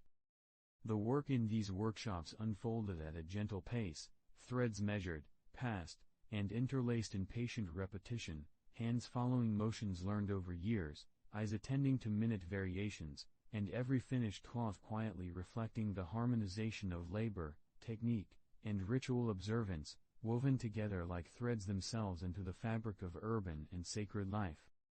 Let us turn eastward to China around 1300 BC, where silk weaving techniques are refined in subtle, methodical ways, a quiet evolution that enhances both the consistency and delicacy of the resulting fabric. Silkworms continue to produce filaments, carefully unwound and twisted into threads that are soft, slippery, and luminous, requiring the weaver's concentrated attention to avoid snags, breaks, or uneven tension. But first, a slow little detour. For this extra interesting fact, early Chinese weavers experimented with thread ply, twisting multiple filaments together to achieve an ideal balance between strength and softness, while simultaneously adjusting warp and weft spacing to create fabrics that could drape gently over the body or hold the form needed for ceremonial robes. Looms remained relatively simple, but the handling of silk demanded a heightened awareness of tactile feedback, the way threads glided past each other, and the subtle changes in tension that could dramatically affect the texture and sheen of the final textile.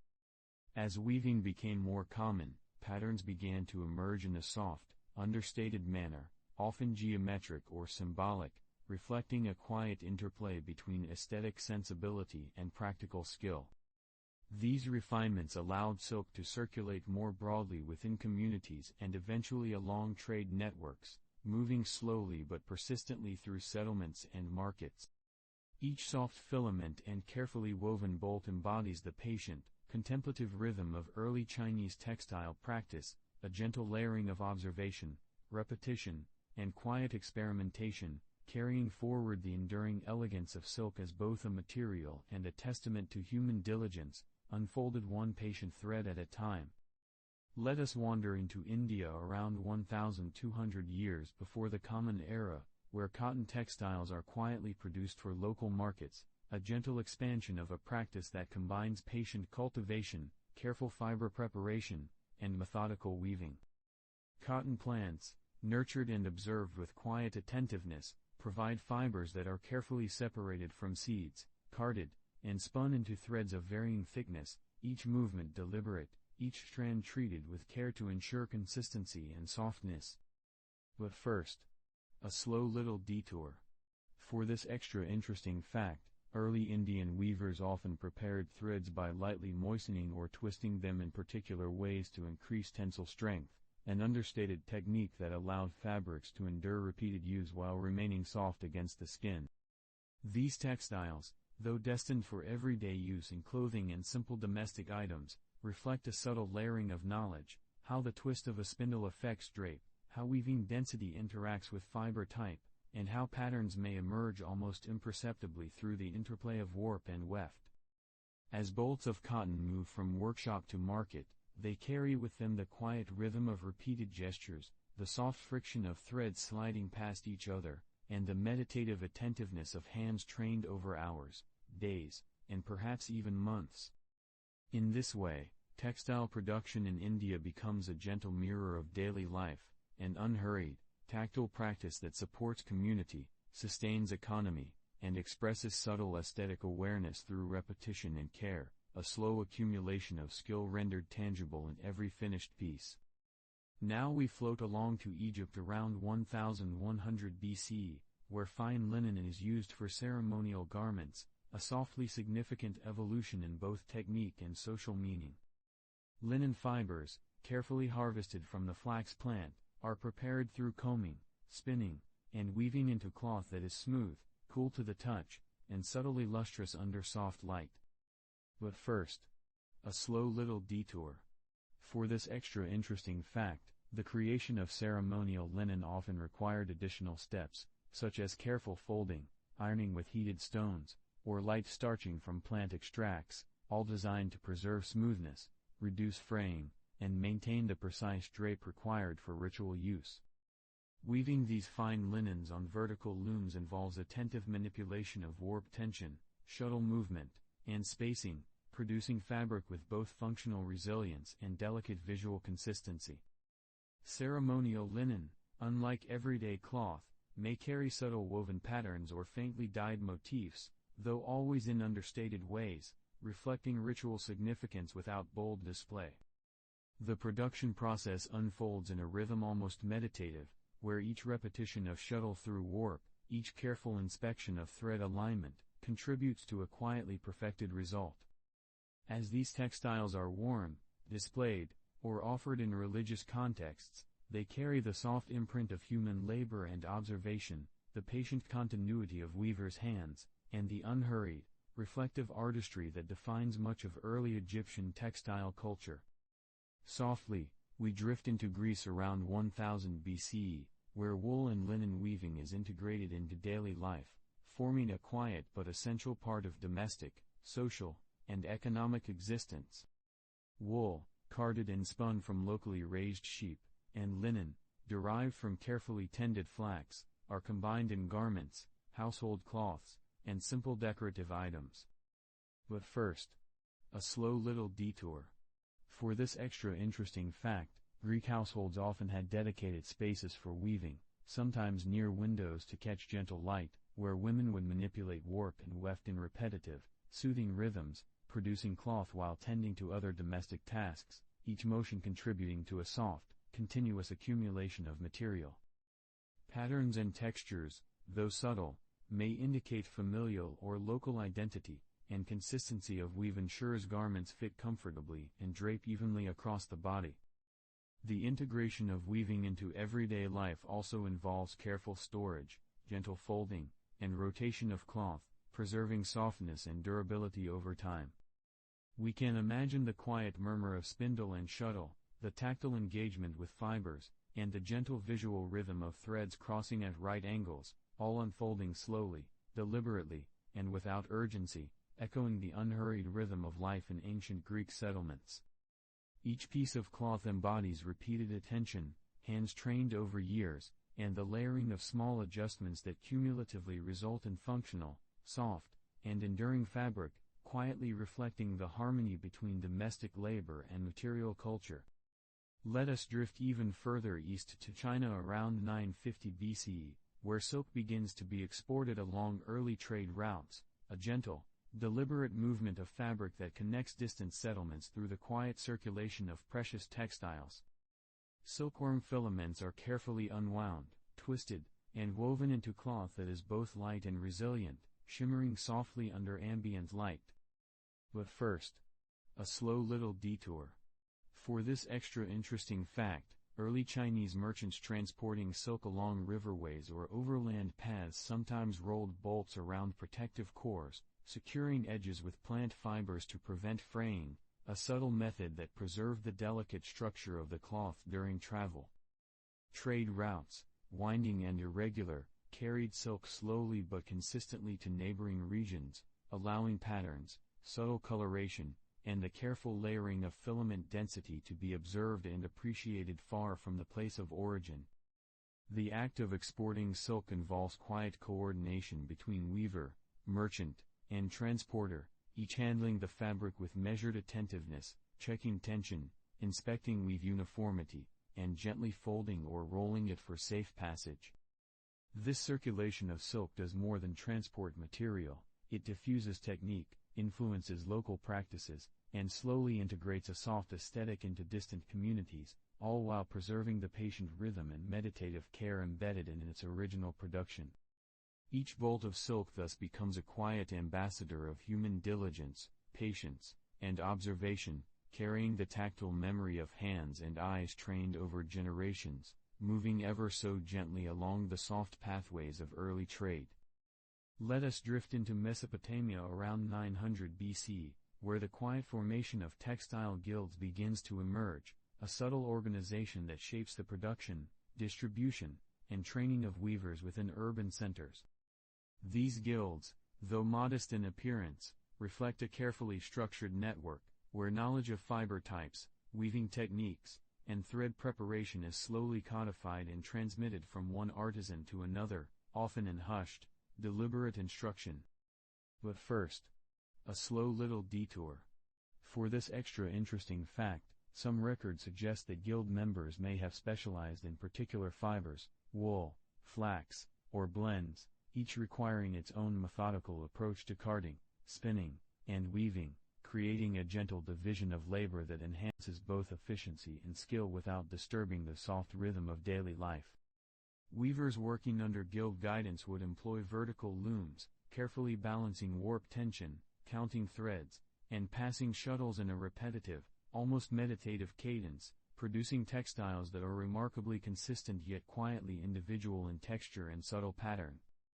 The guild system also facilitated trade, as bolts of cloth produced under guild standards could be more easily valued, exchanged, and transported to surrounding settlements, each piece carrying the careful imprint of trained hands and patient observation.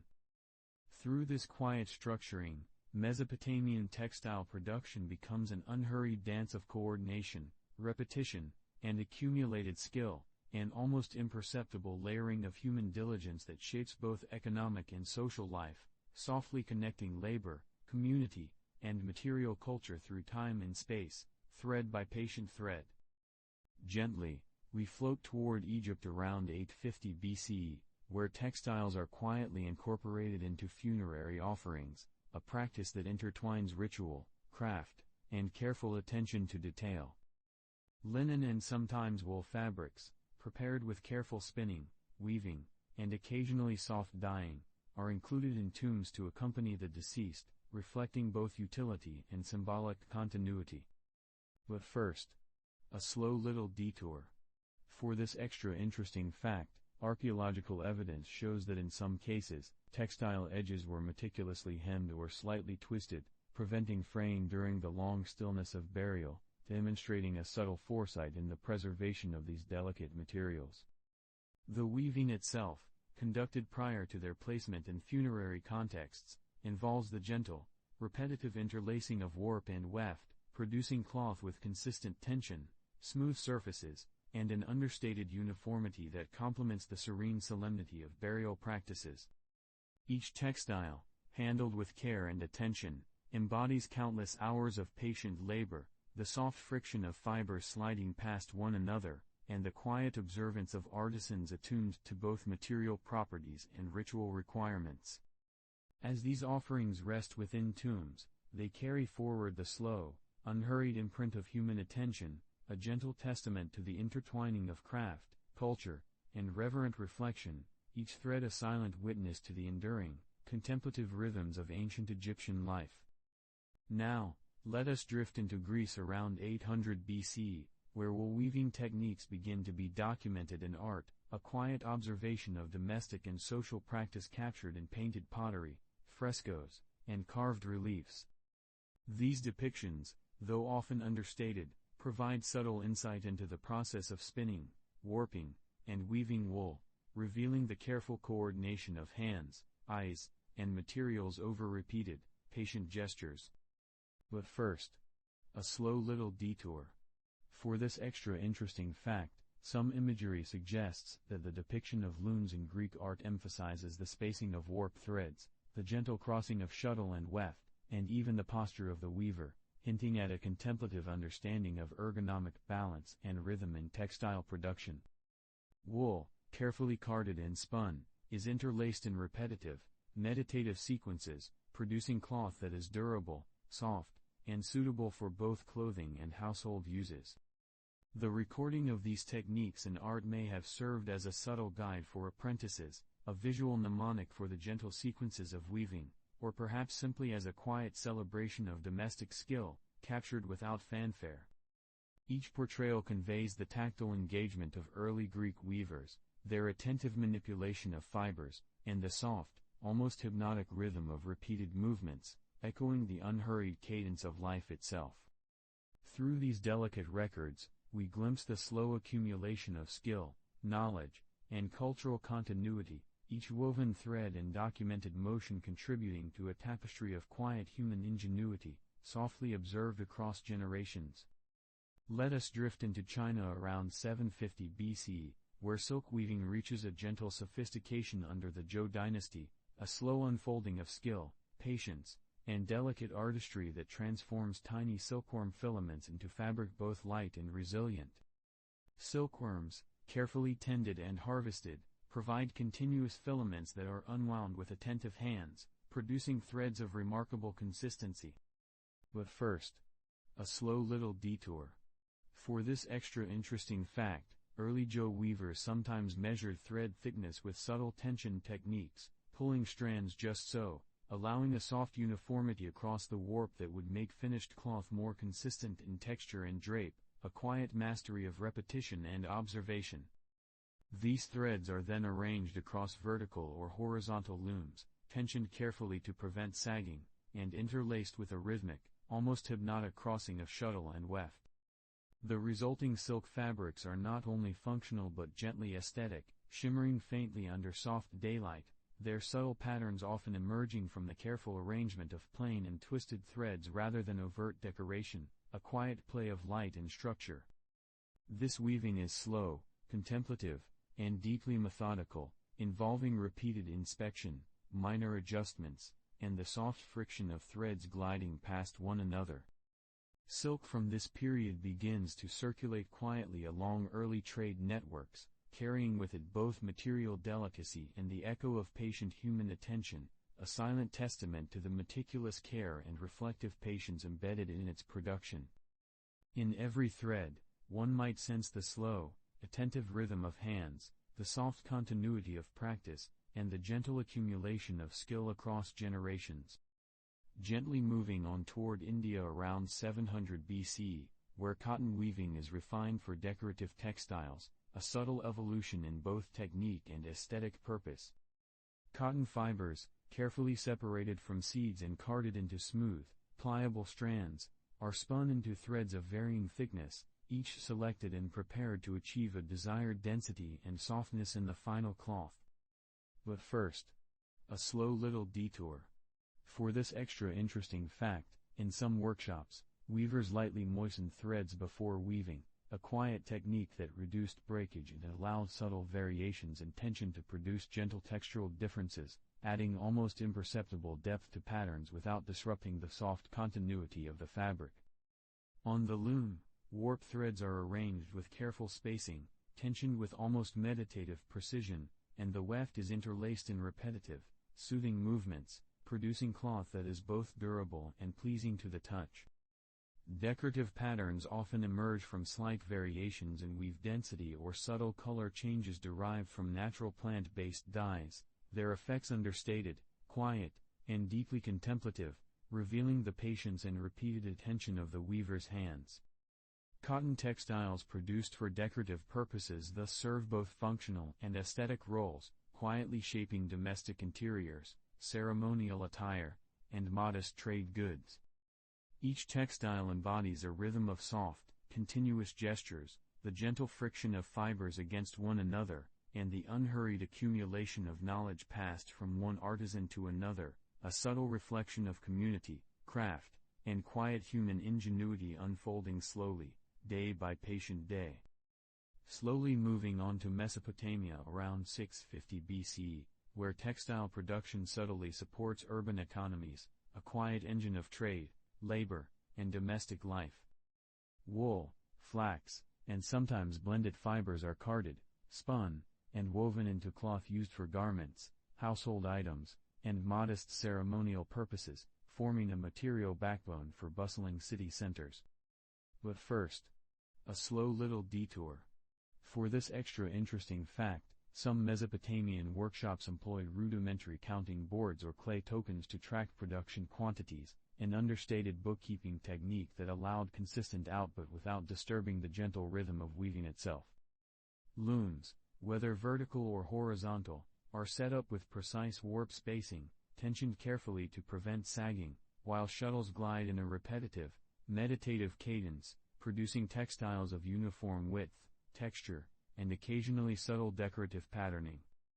Cloth produced in these workshops is quietly transported to markets or traded with nearby villages, forming a soft network of economic interdependence, while the tactile, repetitive labor itself embeds the knowledge of fiber behavior, tension adjustment, and thread alignment into the hands of each weaver.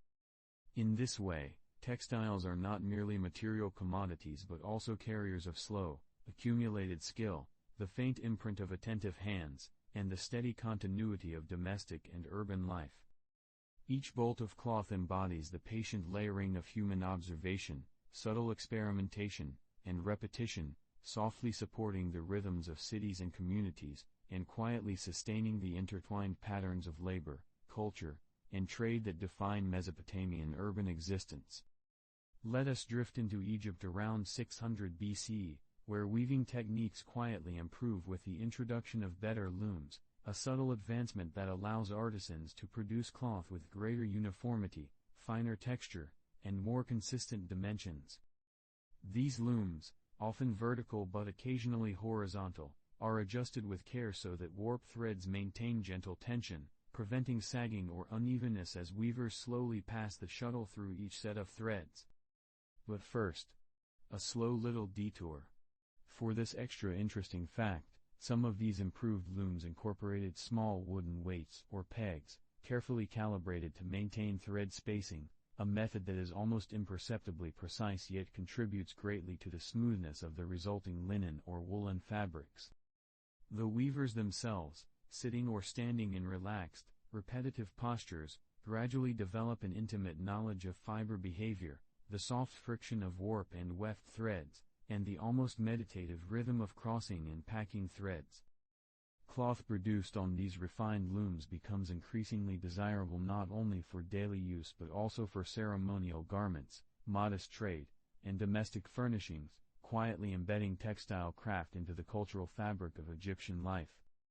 Each bolt of woven material carries the imprint of patient attention, the slow accumulation of observational knowledge, and the gentle rhythm of repetitive motion that shapes both the texture of cloth and the rhythm of life surrounding it. In these simple yet thoughtful improvements, weaving becomes both a functional and contemplative art, a soft, unhurried dialogue between human hands and fibers. Moving on to Greece around 550 BCE, where wool weaving gradually forms the standard textiles for clothing, a quiet integration of material, skill, and domestic rhythm. Wool, carded and spun into threads of varying thickness, is carefully sorted to produce yarn suitable for tunics, cloaks, and modest household cloths, each selection reflecting the soft attention of artisans to fiber quality, resilience, and consistency. But first, a slow little detour. For this extra interesting fact, some Greek workshops practiced a gentle form of pre-wetting wool before weaving, a subtle technique that reduces breakage, softens the fibers, and allows a slightly more compact weave, creating cloth that is both durable and pleasingly tactile, even under the softest fingers. Looms, often simple but efficiently designed, are set up with measured warp spacing, while the shuttle passes in an unhurried, rhythmic cadence, interlacing the weft thread and gradually producing cloth of uniform width, gentle texture, and occasional understated patterning.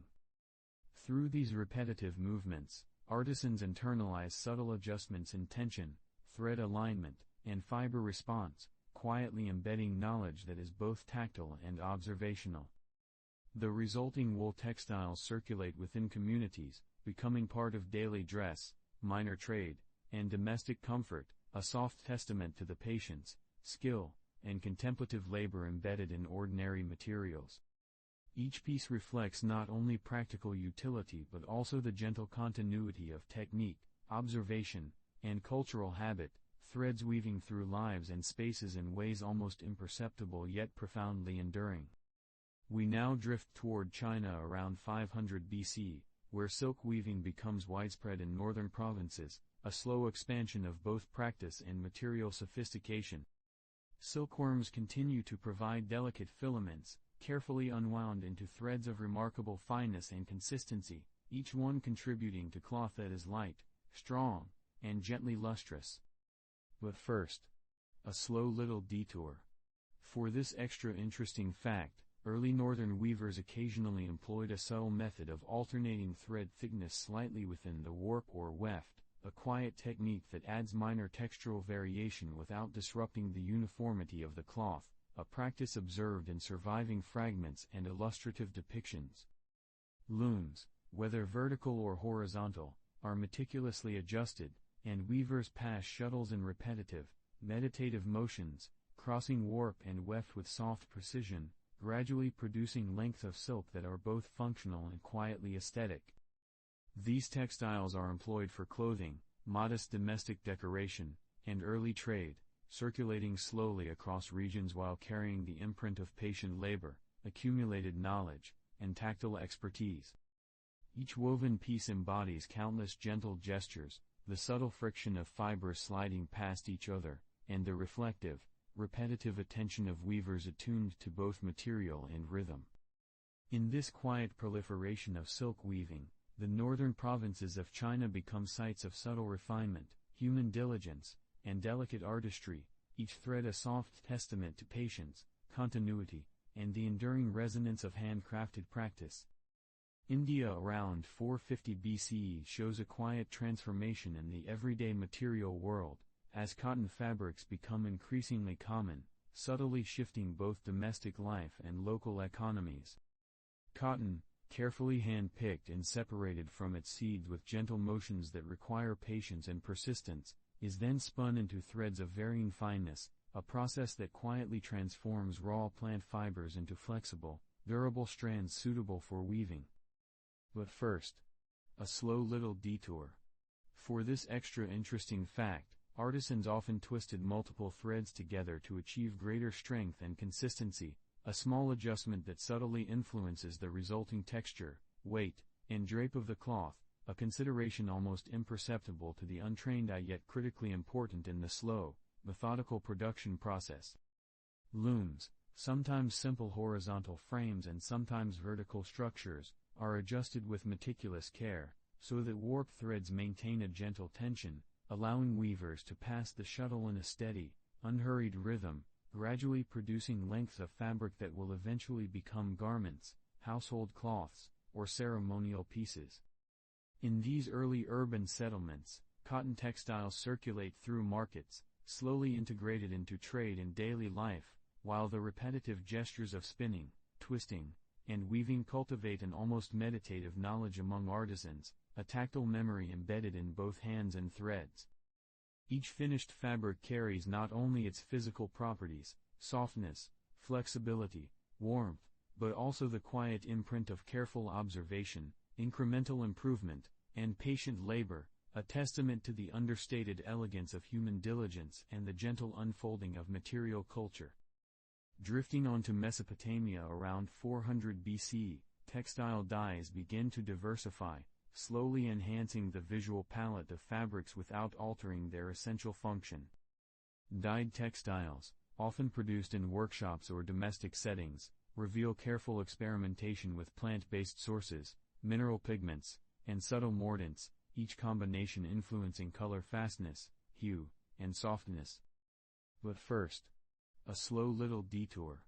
For this extra interesting fact, the sequence of dipping threads multiple times, sometimes in very diluted solutions, allows artisans to achieve more even and muted tones, a laborious process that requires patience and precise timing, a quiet interplay of chemistry and touch. Wool, linen, and cotton threads absorb these pigments differently, necessitating a gentle adjustment of technique for each fiber type, a fact that subtly shapes the aesthetics of Mesopotamian garments and household fabrics. Weavers and dyers cultivate intimate knowledge of thread behavior, color saturation, and drying times, all while attending to ambient conditions such as humidity, temperature, and airflow, elements that almost imperceptibly influence final results. Slowly, these colored fabrics circulate through markets, homes, and temples, carrying the mark of careful experimentation and patient observation, integrating color as both a decorative and symbolic element into everyday life. Each piece embodies not only material utility but also the quiet, cumulative expertise of those who repeatedly and tenderly manipulate fibers and dyes, embedding small lessons and soft wisdom into the very warp and weft of cloth. Egypt around 350 BCE presents a continued integration of woven fabrics into temple rituals, where textiles acquire a slow, ceremonial significance alongside their material presence. Linen, often finely spun and evenly woven, is selected with care, folded, and sometimes dyed with subtle natural pigments, then arranged within sacred spaces to serve specific ritual functions. But first, a slow little detour. For this extra interesting fact, the alignment of threads, the gentle compactness of the weave, and the precise finishing of edges are all quietly observed, as priests and attendants understand that the subtle quality of the fabric may reflect respect and attention to ritual propriety, a consideration almost unnoticed yet intimately tied to ceremonial practice. Looms remain tools of gentle transformation, producing cloth that is both functional and symbolically resonant, while weavers maintain soft rhythms of motion, counting threads and passes in a repetitive, meditative manner that ensures consistency across ritual fabrics. These textiles, once woven, may be stored, displayed, or offered in temple contexts, slowly absorbing significance over time, and reminding observers that even ordinary fibers can gain layers of cultural and spiritual meaning. Each ritual cloth carries traces of the hands that prepared it, the soft knowledge of weaving, and the quiet interplay between practical craft and ceremonial observance, a gentle testament to the enduring presence of woven materials within human patterns of devotion, trade, and daily life. Softly drifting to Greece around 300 BCE experiences a quiet transformation in the domestic sphere, as warp-weighted looms begin to appear in household workshops, subtly altering the rhythms of textile production. These looms, gently suspended with weights that pull downward on vertical warp threads, allow weavers to control tension with a slow, patient precision, ensuring each pass of the weft thread creates a balanced, even fabric. But first, a slow little detour. For this extra interesting fact, the placement and shape of the loom weights, often small clay or stone objects, influence the evenness of the weave and the overall density of the textile, a detail that may seem trivial but is quietly observed by experienced hands, shaping both the tactile quality and the longevity of the finished cloth. Domestic workshops, often dimly lit and arranged with care, host repetitive motions that are almost meditative, with weavers slowly passing shuttles through threads, counting, adjusting, and retying ends as needed, creating garments, household fabrics, and occasionally decorative pieces. The warp-weighted loom allows for a diversity of patterns, as variations in thread thickness, spacing, and color slowly accumulate into subtle textures and motifs, each one a quiet reflection of human patience and technical knowledge. Over time, these domestic looms become integrated into broader cultural practices, supporting both daily life and local economies, while leaving an almost imperceptible imprint on the aesthetics and functional qualities of Greek textiles, a gentle reminder that even small innovations in technique can ripple softly through material culture. And now moving on to China around 250 BCE witnesses the first whispers of a more expansive textile influence as the Silk Road trade begins, gradually spreading weaving techniques across vast distances. Silk threads, painstakingly extracted from silkworm cocoons, are spun into fine, almost ethereal fibers, and then woven on looms that range from simple frames to more complex vertical and horizontal structures. But first, a slow little detour.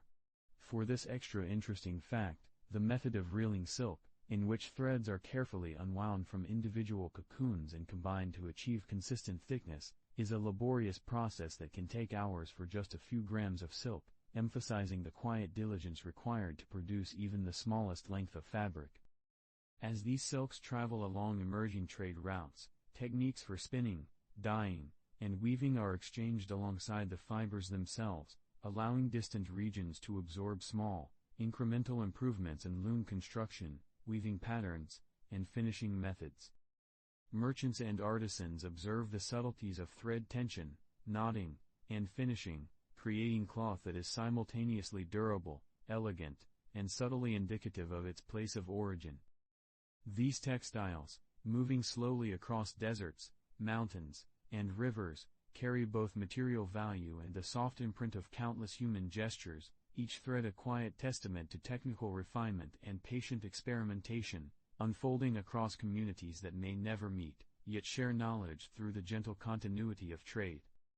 And not to forget, India around 200 BCE sees cotton weaving flourish within urban centers, where dense networks of artisans, merchants, and households contribute to a slow, interwoven expansion of textile culture. Cotton fibers, carefully cleaned and carded, are spun into threads of varying thickness, suited for different types of cloth ranging from light garments to heavier domestic fabrics.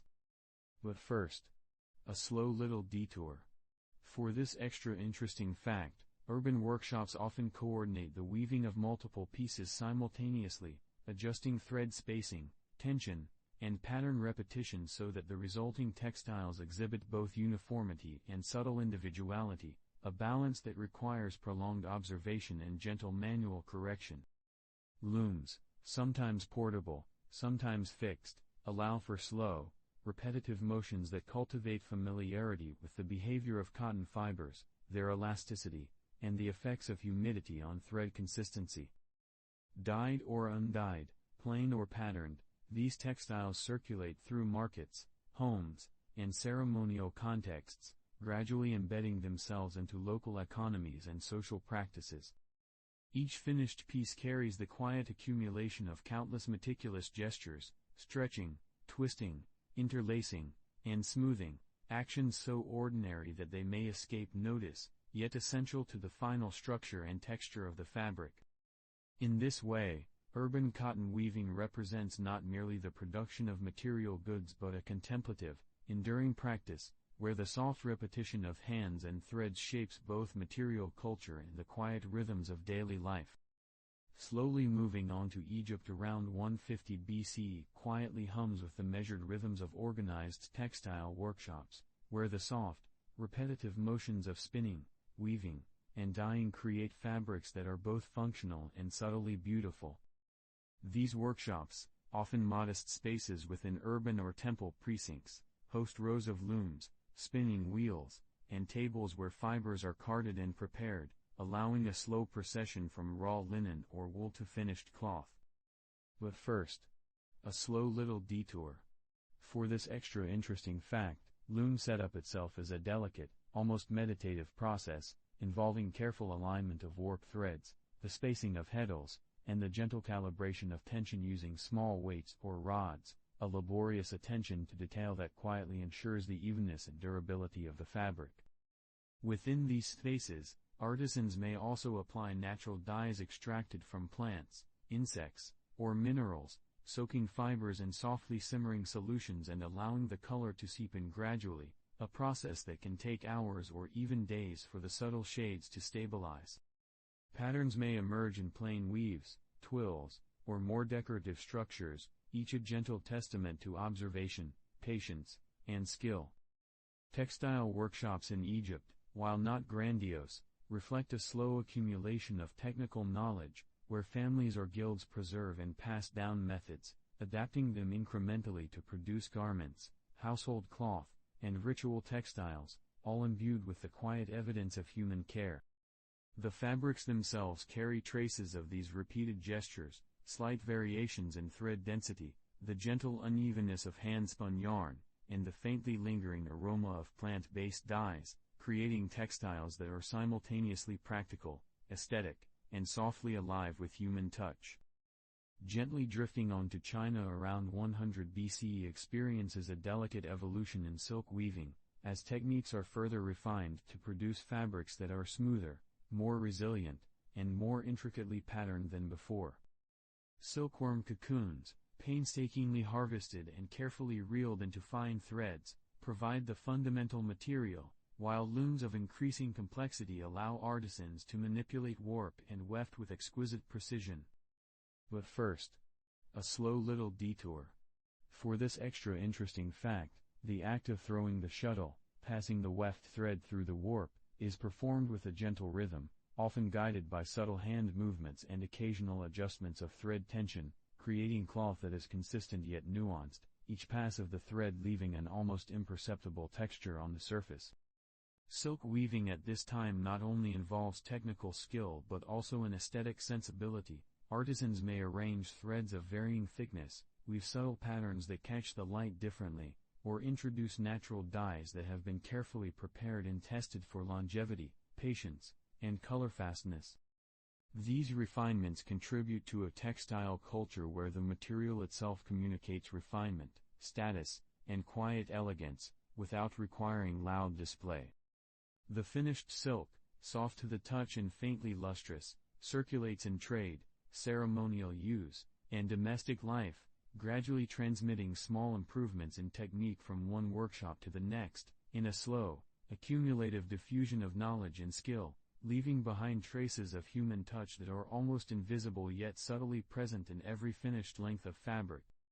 And finally, for this time, Mesopotamia around 50 BCE presents a gentle interweaving of textiles into both ceremonial and everyday life, where fabrics are chosen, produced, and maintained with a combination of utility, symbolic meaning, and aesthetic consideration. Wool and linen, sometimes blended or left in their natural state, are woven on vertical and horizontal looms in domestic, commercial, and temple contexts, each environment contributing its own constraints and opportunities for textile production. But first, a slow little detour. For this extra interesting fact, the care of textiles extends beyond weaving, encompassing washing with soft water, beating to remove impurities, smoothing with tools or hands, and occasionally applying oils or plant-based treatments to maintain pliability and reduce wear, all actions performed slowly and thoughtfully to prolong the life of the cloth. Ceremonial textiles, often more elaborately patterned or dyed, accompany rituals, marking transitions or signaling social roles, while everyday fabrics support clothing, bedding, and household functions with gentle reliability. Workshops and households alike rely on subtle observations of thread behavior, fiber quality, and loom tension, adjusting each variable ever so slightly to maintain uniformity or achieve desired patterns. In this way, textiles in Mesopotamia embody a quiet interaction between human intention and material response, where the final product is less a display of virtuosity and more a continuous, patient dialogue between artisan and fiber, a slow unfolding of skill that softens the passage of days and carries with it the faint traces of hands, tools, and time. And as the threads of Mesopotamian life settle into memory, gently winding through the quiet spaces of our imagination, you might notice the soft rhythm of daily care, the subtle pulse of human hands guiding fibers into form. Each small gesture, each mindful touch, echoes softly into the spaces between waking and dreaming, carrying with it the faint, warm presence of time, patience, and quiet observation. Just as the woven cloth held meaning and use in those distant workshops, so too does this gentle passage now linger around you, draping softly over the edges of thought, inviting the mind to drift. Slowly, softly, and without hurry. If your eyes are closed, if your thoughts are drifting, then my job here is done for today. Thank you for spending this unremarkable moment with me. You have listened to The Sleepy Sloth, where uninteresting things become the softest lullabies.